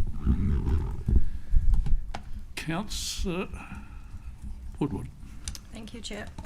Just like to make the comment that I'd like to second what Councillor Campbell said, and quite confident we were all listening in the workshops, but we have different perspectives on them, and I feel that we did advise the staff to have a look at things that may have not been looked at, and that is not political grandstanding. I am trying to save ratepayers' money. Thank you, Councillor Woodward. Most of us in the room are here for the same purpose. Councillor Cameron. Thank you, Your Worship. I'll be voting very reluctantly in favour of a 6.6% increase, just like everybody else, I'm sure. My frustration being that there's a lack of ability for us to be agile, and that's systemic. And I really hope that some of these central government changes allow us to be a bit more agile, recognising that there are projects that we'd perhaps like to do away with because we want to react to our community's concerns. And it does frustrate me that if we want to do that in a significant way, we have to pay all this money and apply for a long-term plan amendment and go out and consult. So I understand the frustration of the people around the table because I'm feeling it too. Okay, I think there's a lot of people on the same page here. We have a motion on the table. We have a mover and a seconder. I'll put it to the vote. All those in favour, please say aye. Against? Aye. 2 against, Councillor Campbell and Councillor Woodward. Thank you for that. I sympathise with everyone here. A lot of us came here with the objective of reducing rates, but we have learnt a lot that that's not easily done without getting it into the depth of the system. However, that starts in the not too distant future. We're in the long-term plan. So item 5.6, we are a little bit behind time. Kath and Jeanette. Tēnā koutou koutoa. The rates resolution is a formal decision by council that is required each year under the Local Government Rating Act 2002 before we can collect rates from the ratepayer. So it authorises council to invoice and collect rates.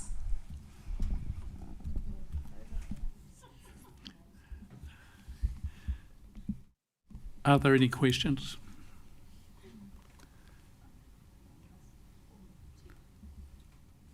I'm amazed.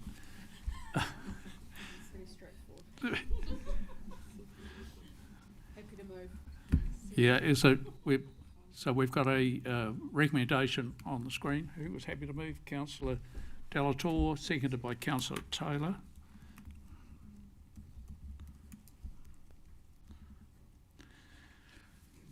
Any discussion wanted on this?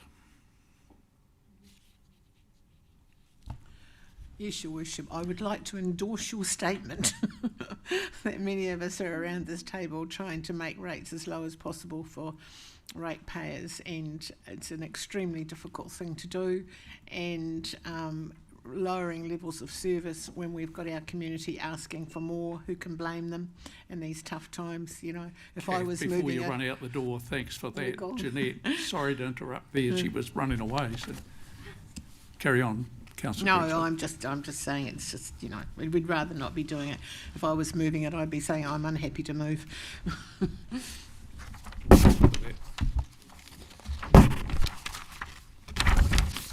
All happy there. Okay. Yep. So I'll put it to the vote. All those in favour say aye. Contrary, no. Carried.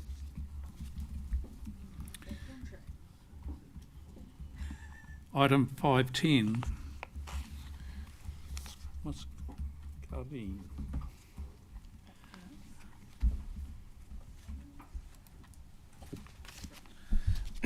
Thank you, Mayor.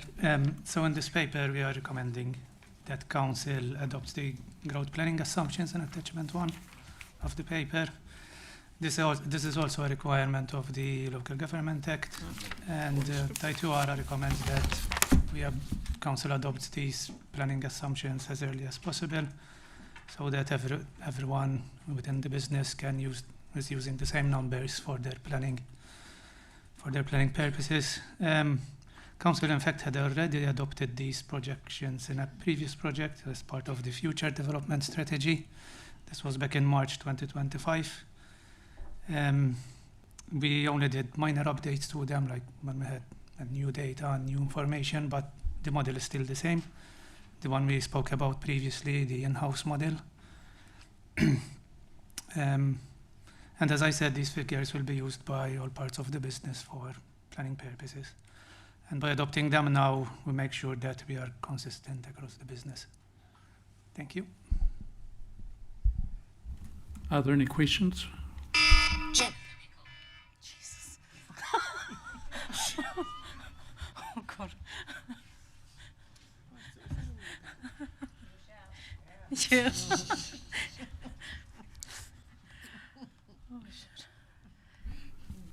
No comments or questions? Yes, over here. Oh, we have. Councillor Woodward. Foreman was first. Oh. She was first. Councillor Foreman, then please go ahead. Yeah, happy to use these assumptions. My question is, how can you actually adapt the model if we are to combine with other councils? Is it going to be that easy to extend the model out? I mean, I guess it would depend with whom we join, whether they have a model or whether they use Statistic New Zealand projections. And the second question would be, do they have the technical expertise to do their own model? I guess we as a council have the expertise to take our model and adapt it as needed. But again, it depends with whom. Councillor Woodward. Thank you, Chair. So just having a look through this growth report, which I found actually quite fascinating, thank you. I did notice that the population projections show relatively little growth for Mangakino Polkani. Over the coming years, Taupo-Kaingaroa are expected to accommodate the majority of the district's growth. However, the developmental maps identify approximately 470 potential future dwellings in Mangakino over the long term.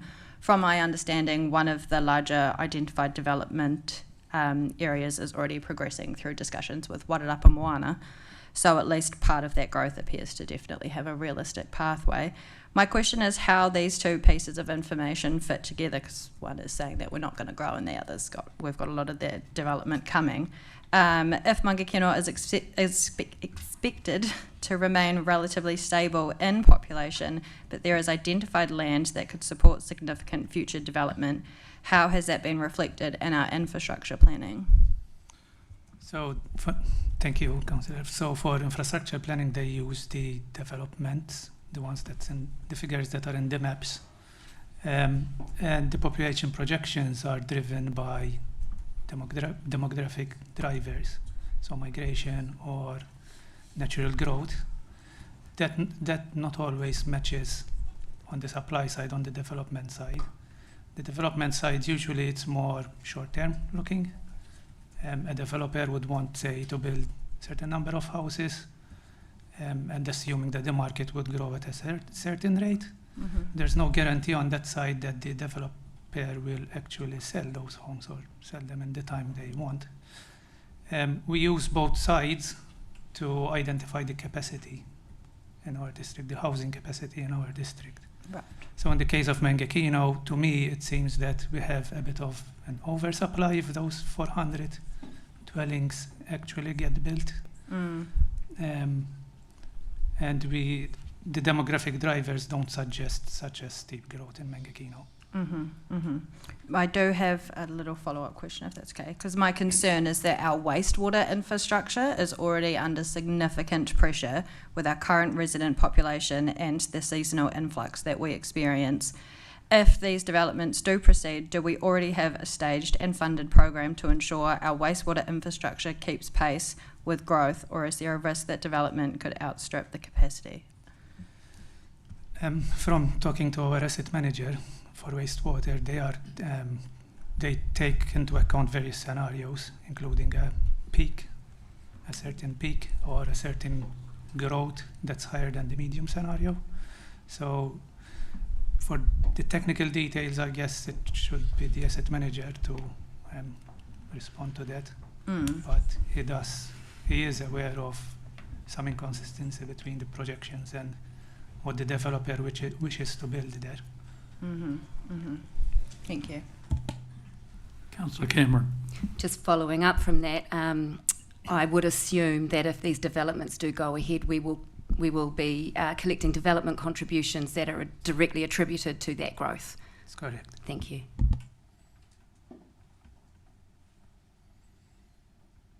Philip, thank you for that. If there be no further questions, we have a recommendation on the screen there.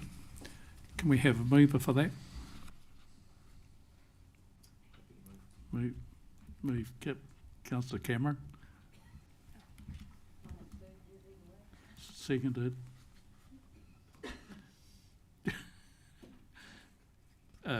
Councillor Leonard.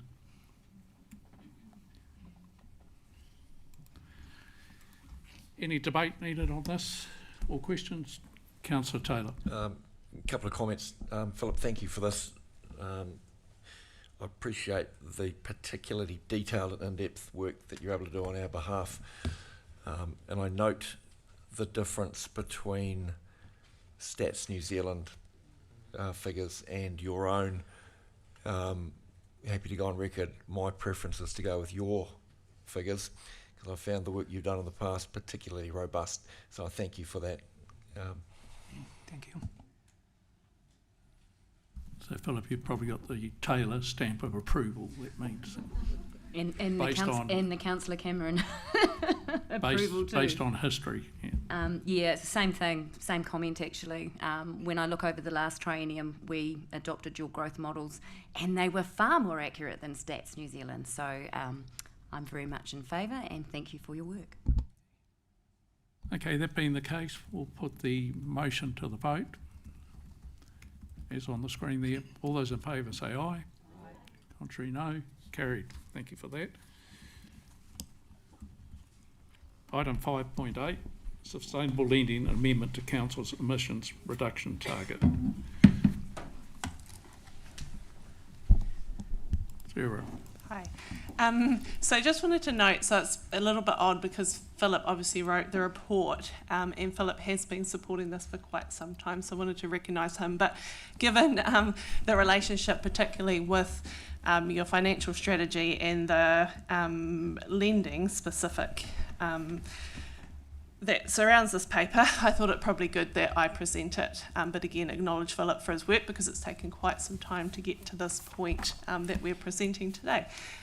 So I guess I just wanted to go through the report because there has been a little bit of misunderstanding potentially about what what this is. So the financial benefit for this is the discount on council borrowing. This is expected to partially offset the upcoming tightening cycle and support longer term lending required under a rates cap environment, which if you remember when I went through the 2027 financial strategy workshops, I mentioned that being a significant contributor to what our strategy might look like going forward. Climate action loans provide a 2 basis points reduction in borrowing margins across the council's eligible debt portfolio. Based on current debt levels, that equates to about $47,000 a year in interest savings, with benefits being realised as loans are refinanced. Green and social loans provide a greater discount, 5 basis points, but are specific to eligible projects or programs, so a bit more work required on the application process in particular. So we, under this, we want to recognise it would be really good to investigate what that looks like with a couple of the projects that are existing, so we can inform, the future state of that. Really key to point out, this proposal is not asking for additional capital expenditure. The report's explicit that the proposed 2030 emissions target is expected to be achieved through the projects already planned in Council's long-term plan, particularly the landfill gas capture and flaring project. Council's not been asked to approve additional projects to access this lending discount, but use the projects we already have or will have in future plans to amend the target to represent what is already in our plans, again, in order to access the sustainable lending. We did, and Philip might want to comment on this further, but we did go to LGFA and see if we could do it, given we can show that it is forecast we will achieve those targets. LGFA, and it went to their sustainability committee, but they were unhappy to have a sustainability target that wasn't aligned with what was in our plans, and that's, again, speaks to why we're here today. However, we have only been implementing measures that have a net positive return. So reducing emissions while saving money for our ratepayers, not reducing emissions without that factor.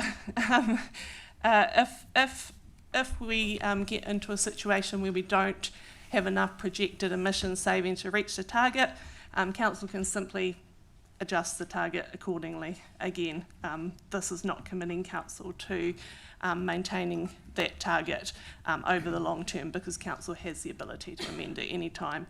So that's probably the summary of the paper. Oh, 1 point, yep. So the measures we already have that Sarah mentioned already enable us to achieve the target up till 2040. So if we implement what we already said we will do in the LTP, we will meet the target up till 2040. Beyond that, we will need to find some other measures to reduce emissions. And as Sarah said, we will only look at measures that have a net positive return for ratepayers. So reduce emissions and save money to our ratepayers.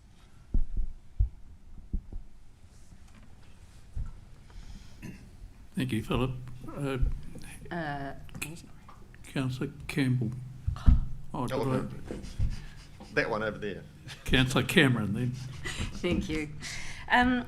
So if I'm understanding correctly, this sort of loan could be applied to the gas flare if we get the resource consent for our landfill, which would then offset our carbon credit payments.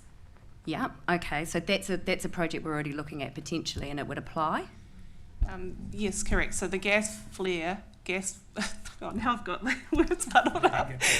The landfill gas flare, that is a project that is existing in the long-term plan, because obviously with the landfill that offers a significant savings in your climate carbon credits. So we'd have a cheaper loan and we would have fewer carbon credits to Pay for, okay.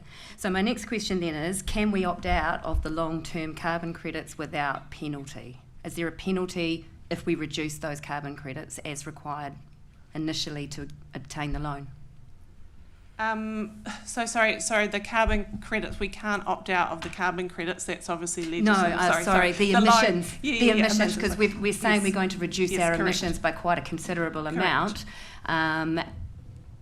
Can we opt out of that without penalty? Yes, so from an LGFA perspective, once we adopt the target, that'll apply to our whole loan book as it's refinanced. So as stuff comes up for financing, you get to keep that discount until that lending that you've got the discount for expires. And if we're going on that more long-term view, that could potentially be the 5 life or of 10 the asset, years. potentially. Yeah, potentially. Okay, thank you. Councillor Campbell. Yeah, I'm concerned that claiming we're going to reduce carbon emissions more than we said we would doesn't come for free. So my question really is this is it actually financially advantageous? Obviously it is with the LGFA borrowing if we say we're going to do this and we'll get a cheaper rate, but what demonstration have you got that adopting these more ambitious targets will leave us better off than simply continuing with what we're doing now? Yeah, through the chair. So your original targets were adopted before the current long-term plan, which then has the measured reduction from the landfill gas flare project. Sorry, I kept getting that mixed up. And so the reason that wasn't the target wasn't set at current rates anyway was A, it was aligned with a slightly different standard, but B, it was because we weren't planning to do that project then.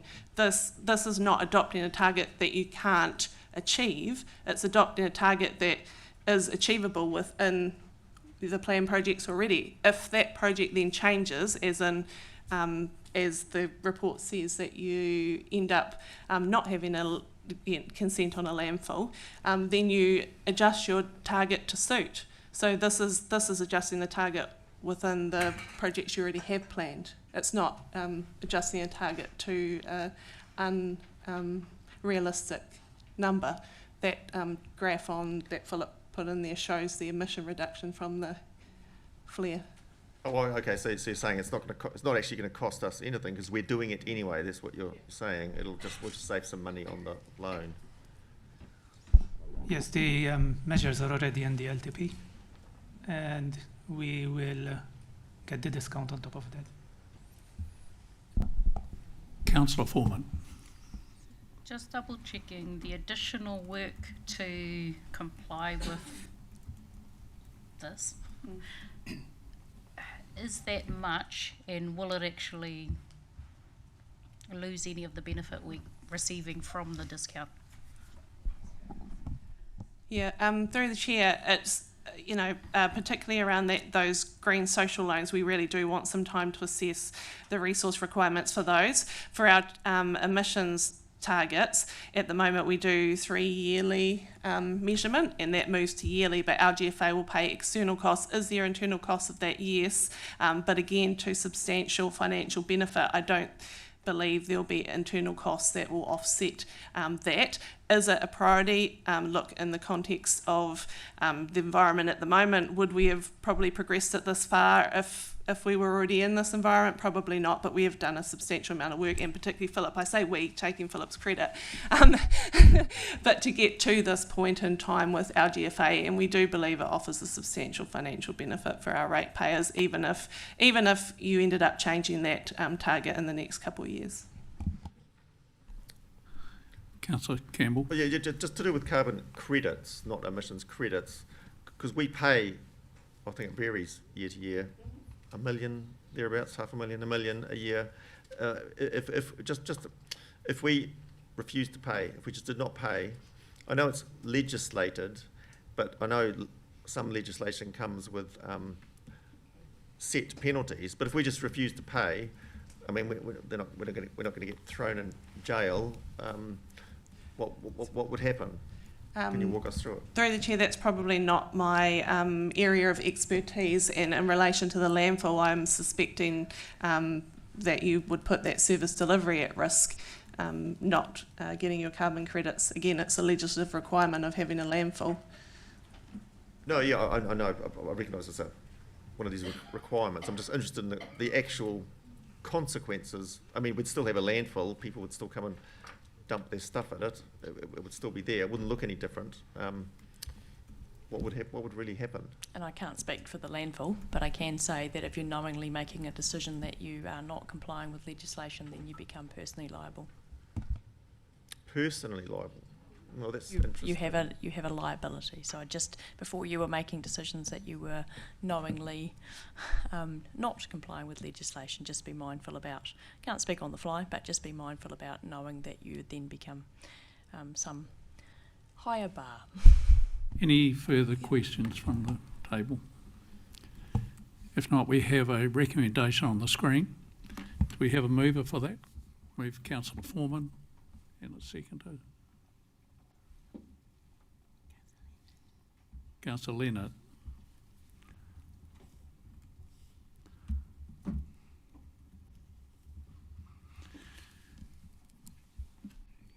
Any debate? Thank you, guys. Don't go too far away. Through the Chair. Councillor I do actually see some benefits here, because if we do go ahead with the landfill resource consent, if that is approved, the way to reduce the amount of carbon credits that we have to purchase will be reduced by paying for the gas flare. And as I understand it, we'll have support to maintain that cheaper loan from the LGFA for 3 years, and then if we are unable to meet those reductions over time, we can opt out without penalty. It feels like a win-win. Oh, sorry. Thank you, Councillor Cameron. Councillor Cameron. Yeah, sorry, it's a question actually. Just occurred to me just on the fly. How much are we paying for the gas flare, rough order? I guess we don't know at this stage, do we? We do. We do. We just have to look it up. So it'll be in the LTP. So we just have to look up. Yeah, it's already a project in the long-term plan. Oh no, yeah, I'm just interested. I mean, if it was a $47,000 gas flare, then we're even. It's not. I think it's substantially more, but in the long term, it certainly reduces the carbon credits, and it's something that, you know. No, yeah. Just to add further to the commentary, Councillor Campbell, I've just been advised that 3 times the price of the credits is the penalty that you receive for not buying the credits that you're required to purchase too. So that's the penalty. Okay, we've got a motion on the table. We have it moved by Councillor Foreman, seconded by Councillor Leonard. I'll put it to the vote. All those in favour say aye. Contrary, no. Carried. Thank you for that. Item 5.9 now. Amendment terms of reference. Shaney.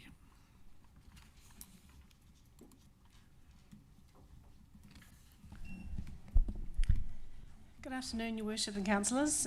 So this item concerns the terms of reference and delegations to your regulatory committee.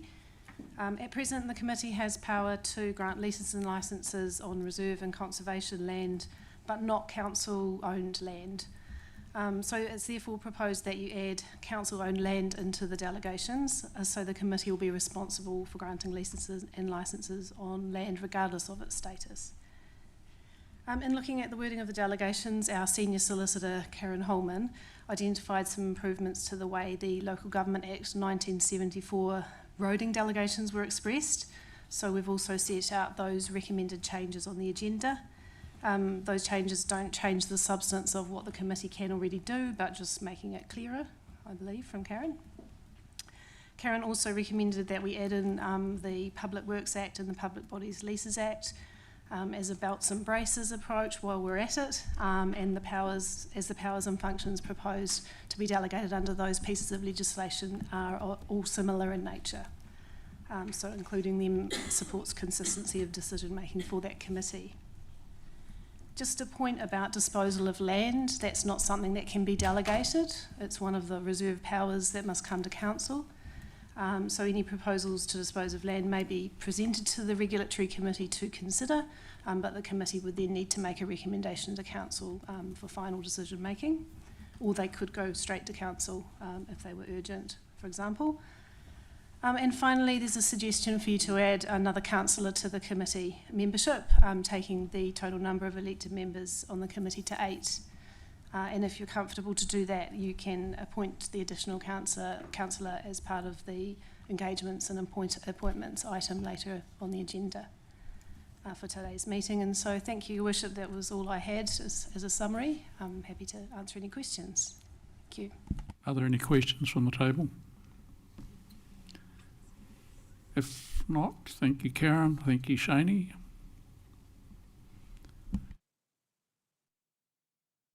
Can we have a mover and a seconder for the motion that's on the table?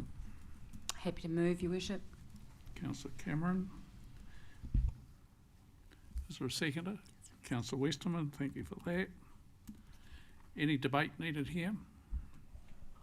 If not, Yeah, I'm just keen to maybe understand from the chair of the Regulatory Committee sort of the reasoning behind increasing. Is it quite a big workload at the moment for the current committee? Is that the reason behind increasing another councillor? And also, who's currently making the decisions around the council land as opposed to the others, and the advantage of moving it to the Regulatory Committee? I believe it goes to full council for disposal of council-owned land. So efficiency purposes to move it to Regulatory?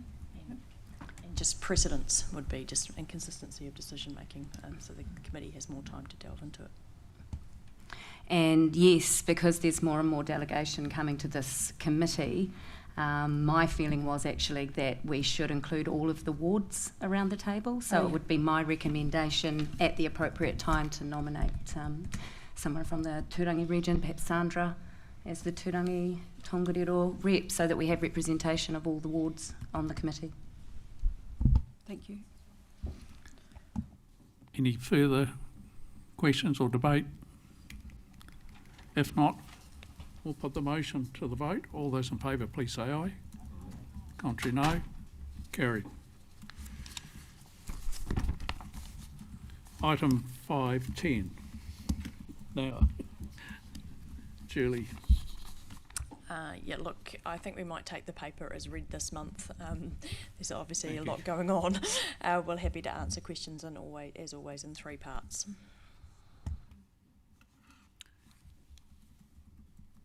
Everyone will have read the paper. Are there any questions? Yep. So perhaps if we could take it in 3 parts, acknowledging there's questions, Councillor Woodward. So if we take the first part as the up until financials and projects, is there any questions that you have on that first section of the report? Okay, cool.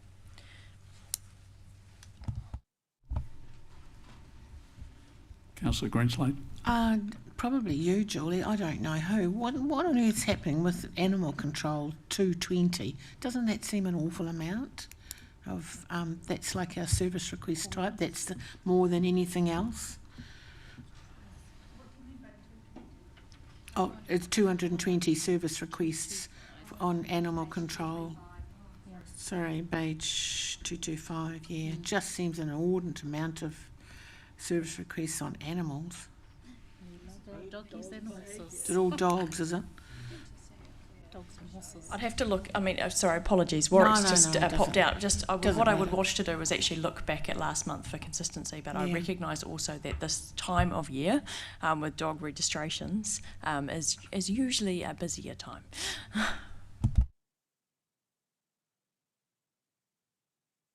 Any further questions of Julie or the team at the front? Jeanette and Pernell, welcome. So just before we move on, Councillor Woodward, just before we move into the section, did you have questions on page 230?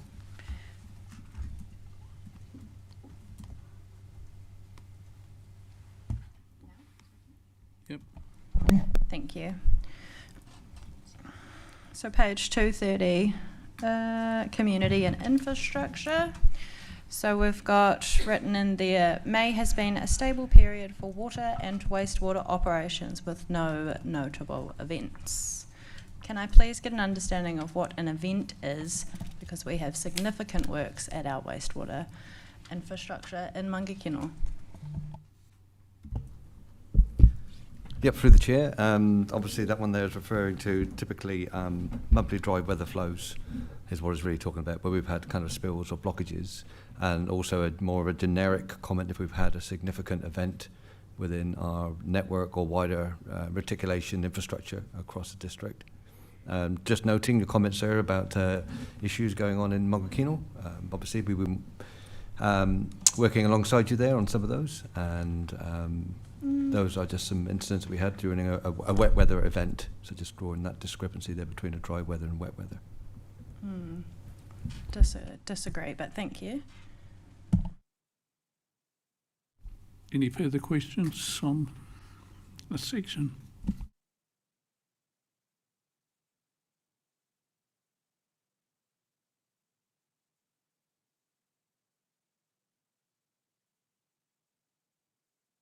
Panel, are you going to present? Cool. I'm assuming through the chair everyone's got the bandwidth to listen to me rabbit on about projects.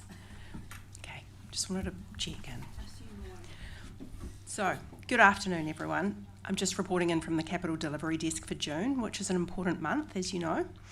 Our report next month will be largely focused on end of year as we wrap up and move into a brave new financial year where oil stays below $71 a barrel and the economy bounces back.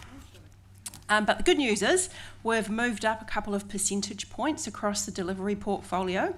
We have 2 projects experience an improvement in delivery risk. These are the Omori Kurito slip, where there's been excellent progress. Tenders have been shortlisted and the quality of the tenders was really high, both in value for money and skill set.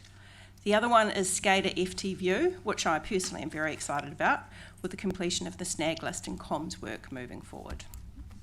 One project has had its delivery risk increased, and that's the LTP, due largely to the impacts of the Head Start pathway. Before I wrap up, just a couple of points of interest for you out and about across the district. There's a community event this Sunday at the Mangakino lakefront between 10 a.m. and 1 p.m, where visitors can see the draft designs for the project. If wet, this will be at the Mangakino Library. The Turangi Master Plan has essentially split into 3 components due to the planning reforms, and we're just considering how to handle it in the future reports. System cutover for Water Services Delivery Plan is obviously set for tomorrow, being the 1st of July, and internally there's a series of training sessions for users of the system to ensure smooth transition. Great work for the team on this. It's a huge piece of work. I know you all know about the buffer tanks, and site establishment is planned for this Thursday. Cultural inductions and karakia last Friday went really well.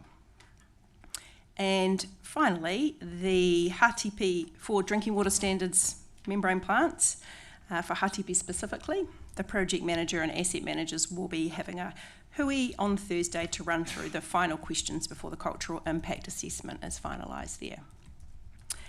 As always, thank you very much for your support of our work in this space. The team's looking down the barrel of about 63.5 million delivery to date, as of today, with financial year end processes occurring over the next few weeks. So we should come close to target. Any questions? Through the chair. Councillor Cameron. With the fuel prices having come back quite a way at the moment, have we had a reduction in any of those fuel subsidies come through from any of our suppliers that applied a fuel subsidy? And a second question. Through the chair, can I just clarify the question regarding fuel subsidies? So we had a few, I've noticed as well, that there's a few fuel increases that were temporary whilst we had the high fuel charges. I've noticed in my other career that we are starting to see a reduction on those, and I'm wondering if that's carrying over into the council organisation as well. Sure. The surcharge, sorry, yes. Yeah. Not That's subsidies. cool. I wish we were getting fuel subsidies. I think you're talking about Australia. Yeah. So in summary, when I came to you last, and I'm just trying to remember because that was quite a few weeks ago, and obviously the global situation's changed a lot, there were a very small number of projects that allowed for fuel escalations, and they were based mostly on indices set out by organisations such as NZTA. So obviously we see those indices come through. There is a small premium for the period of time that the prices of fuel was, were in that really high zone that we all felt personally. The 99% of other projects or contracts that we have not had a price increase.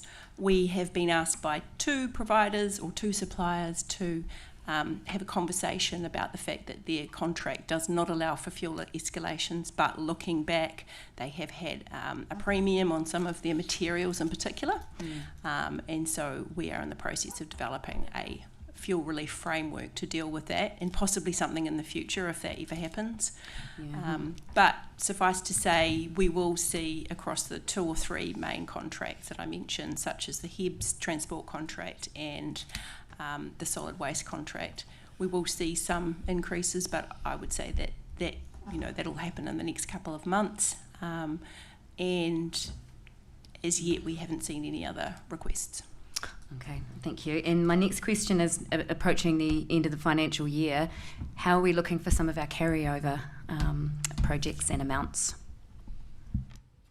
Well, it is too soon to say, but we have been doing a little bit of conversation about this, haven't we, Jeanette, with our teams? What I can say is that the carry forward will be significantly less than it was last year.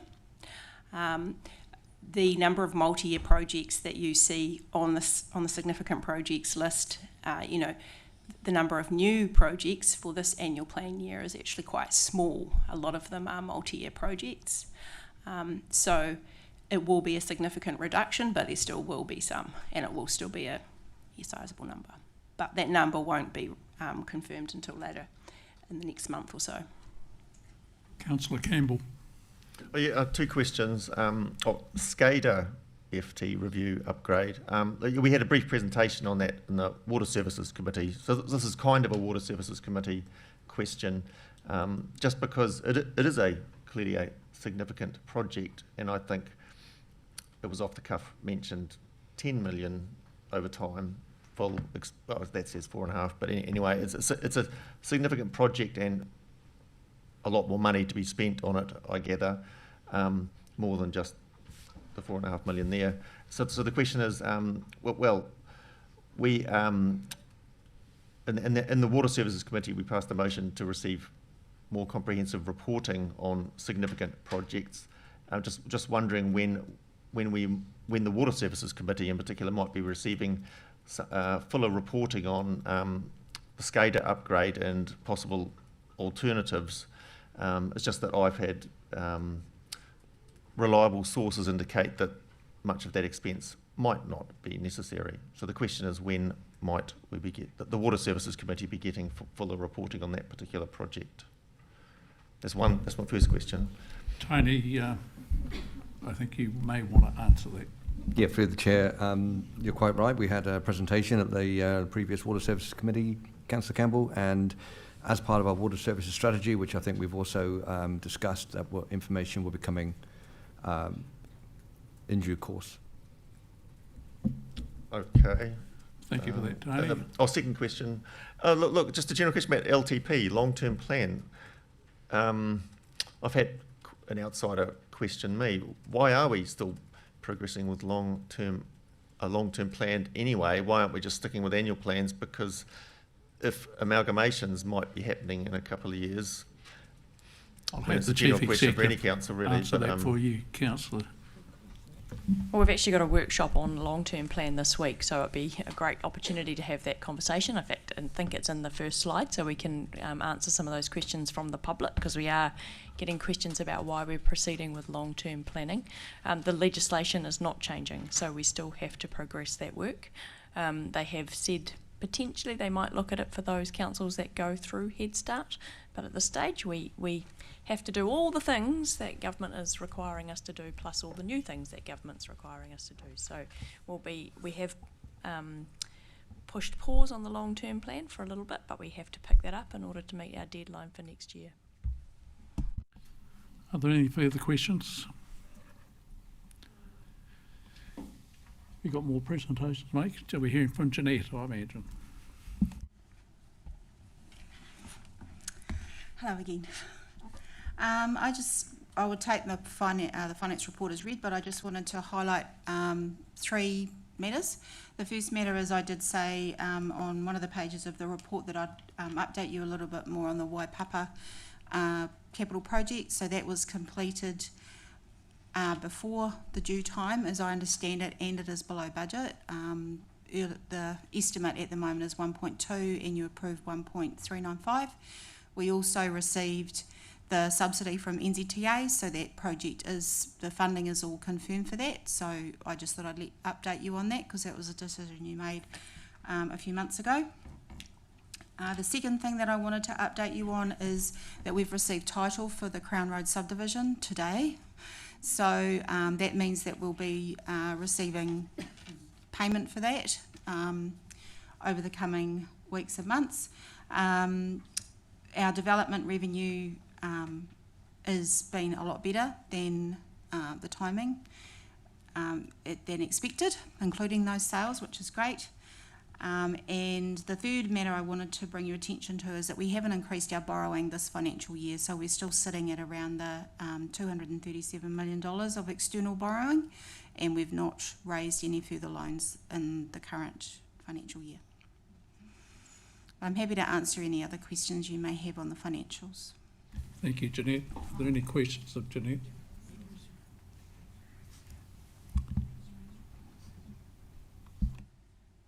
Okay, we have a recommendation there on the screen. Can we have a mover for that, please? Move Councillor Foreman, seconder, Councillor Taylor.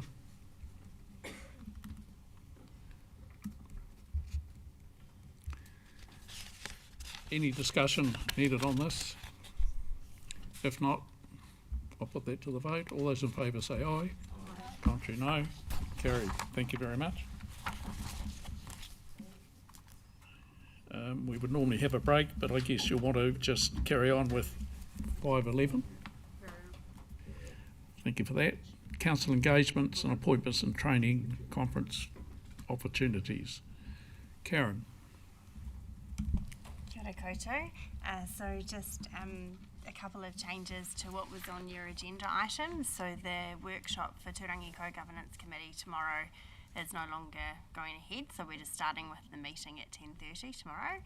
And on the 16th of July, the site visits for Water Services Committee have been extended out to 3 p.m.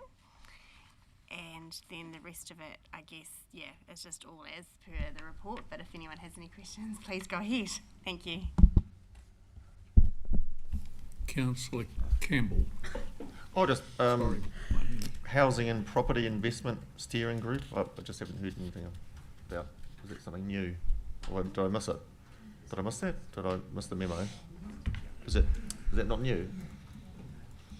Is that not a new steering group? No? Oh. No, Councillor, we've had that for quite a period of time. It helped guide the EUL development. That. Okay. So we're just restarting it. Oh. Okay. Councillor Murch. Oh yeah, thanks. Just want to add to that list. We actually have our National Te Maruata annual hui on the 28th and 29th of July in Rotorua. I'm obviously appointed on that Te Maruata National Committee. I will be over there, so we'll probably dial into our... Oh no, I'm not going to dial in, actually, it's an important... I just want to note that because I'm going to come back and forth for that one, so thanks, Karen. So you're putting in your apology? No. Oh. Hell no, not a chance. No. Any further comments?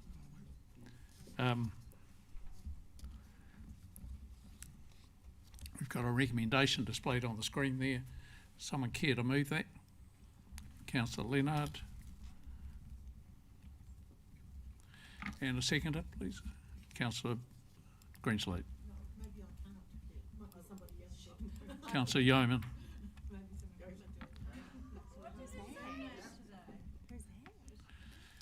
Any debate needed on? Who was the seconder? Yeah, so moved by Councillor Leonard, seconded by Councillor Westerman.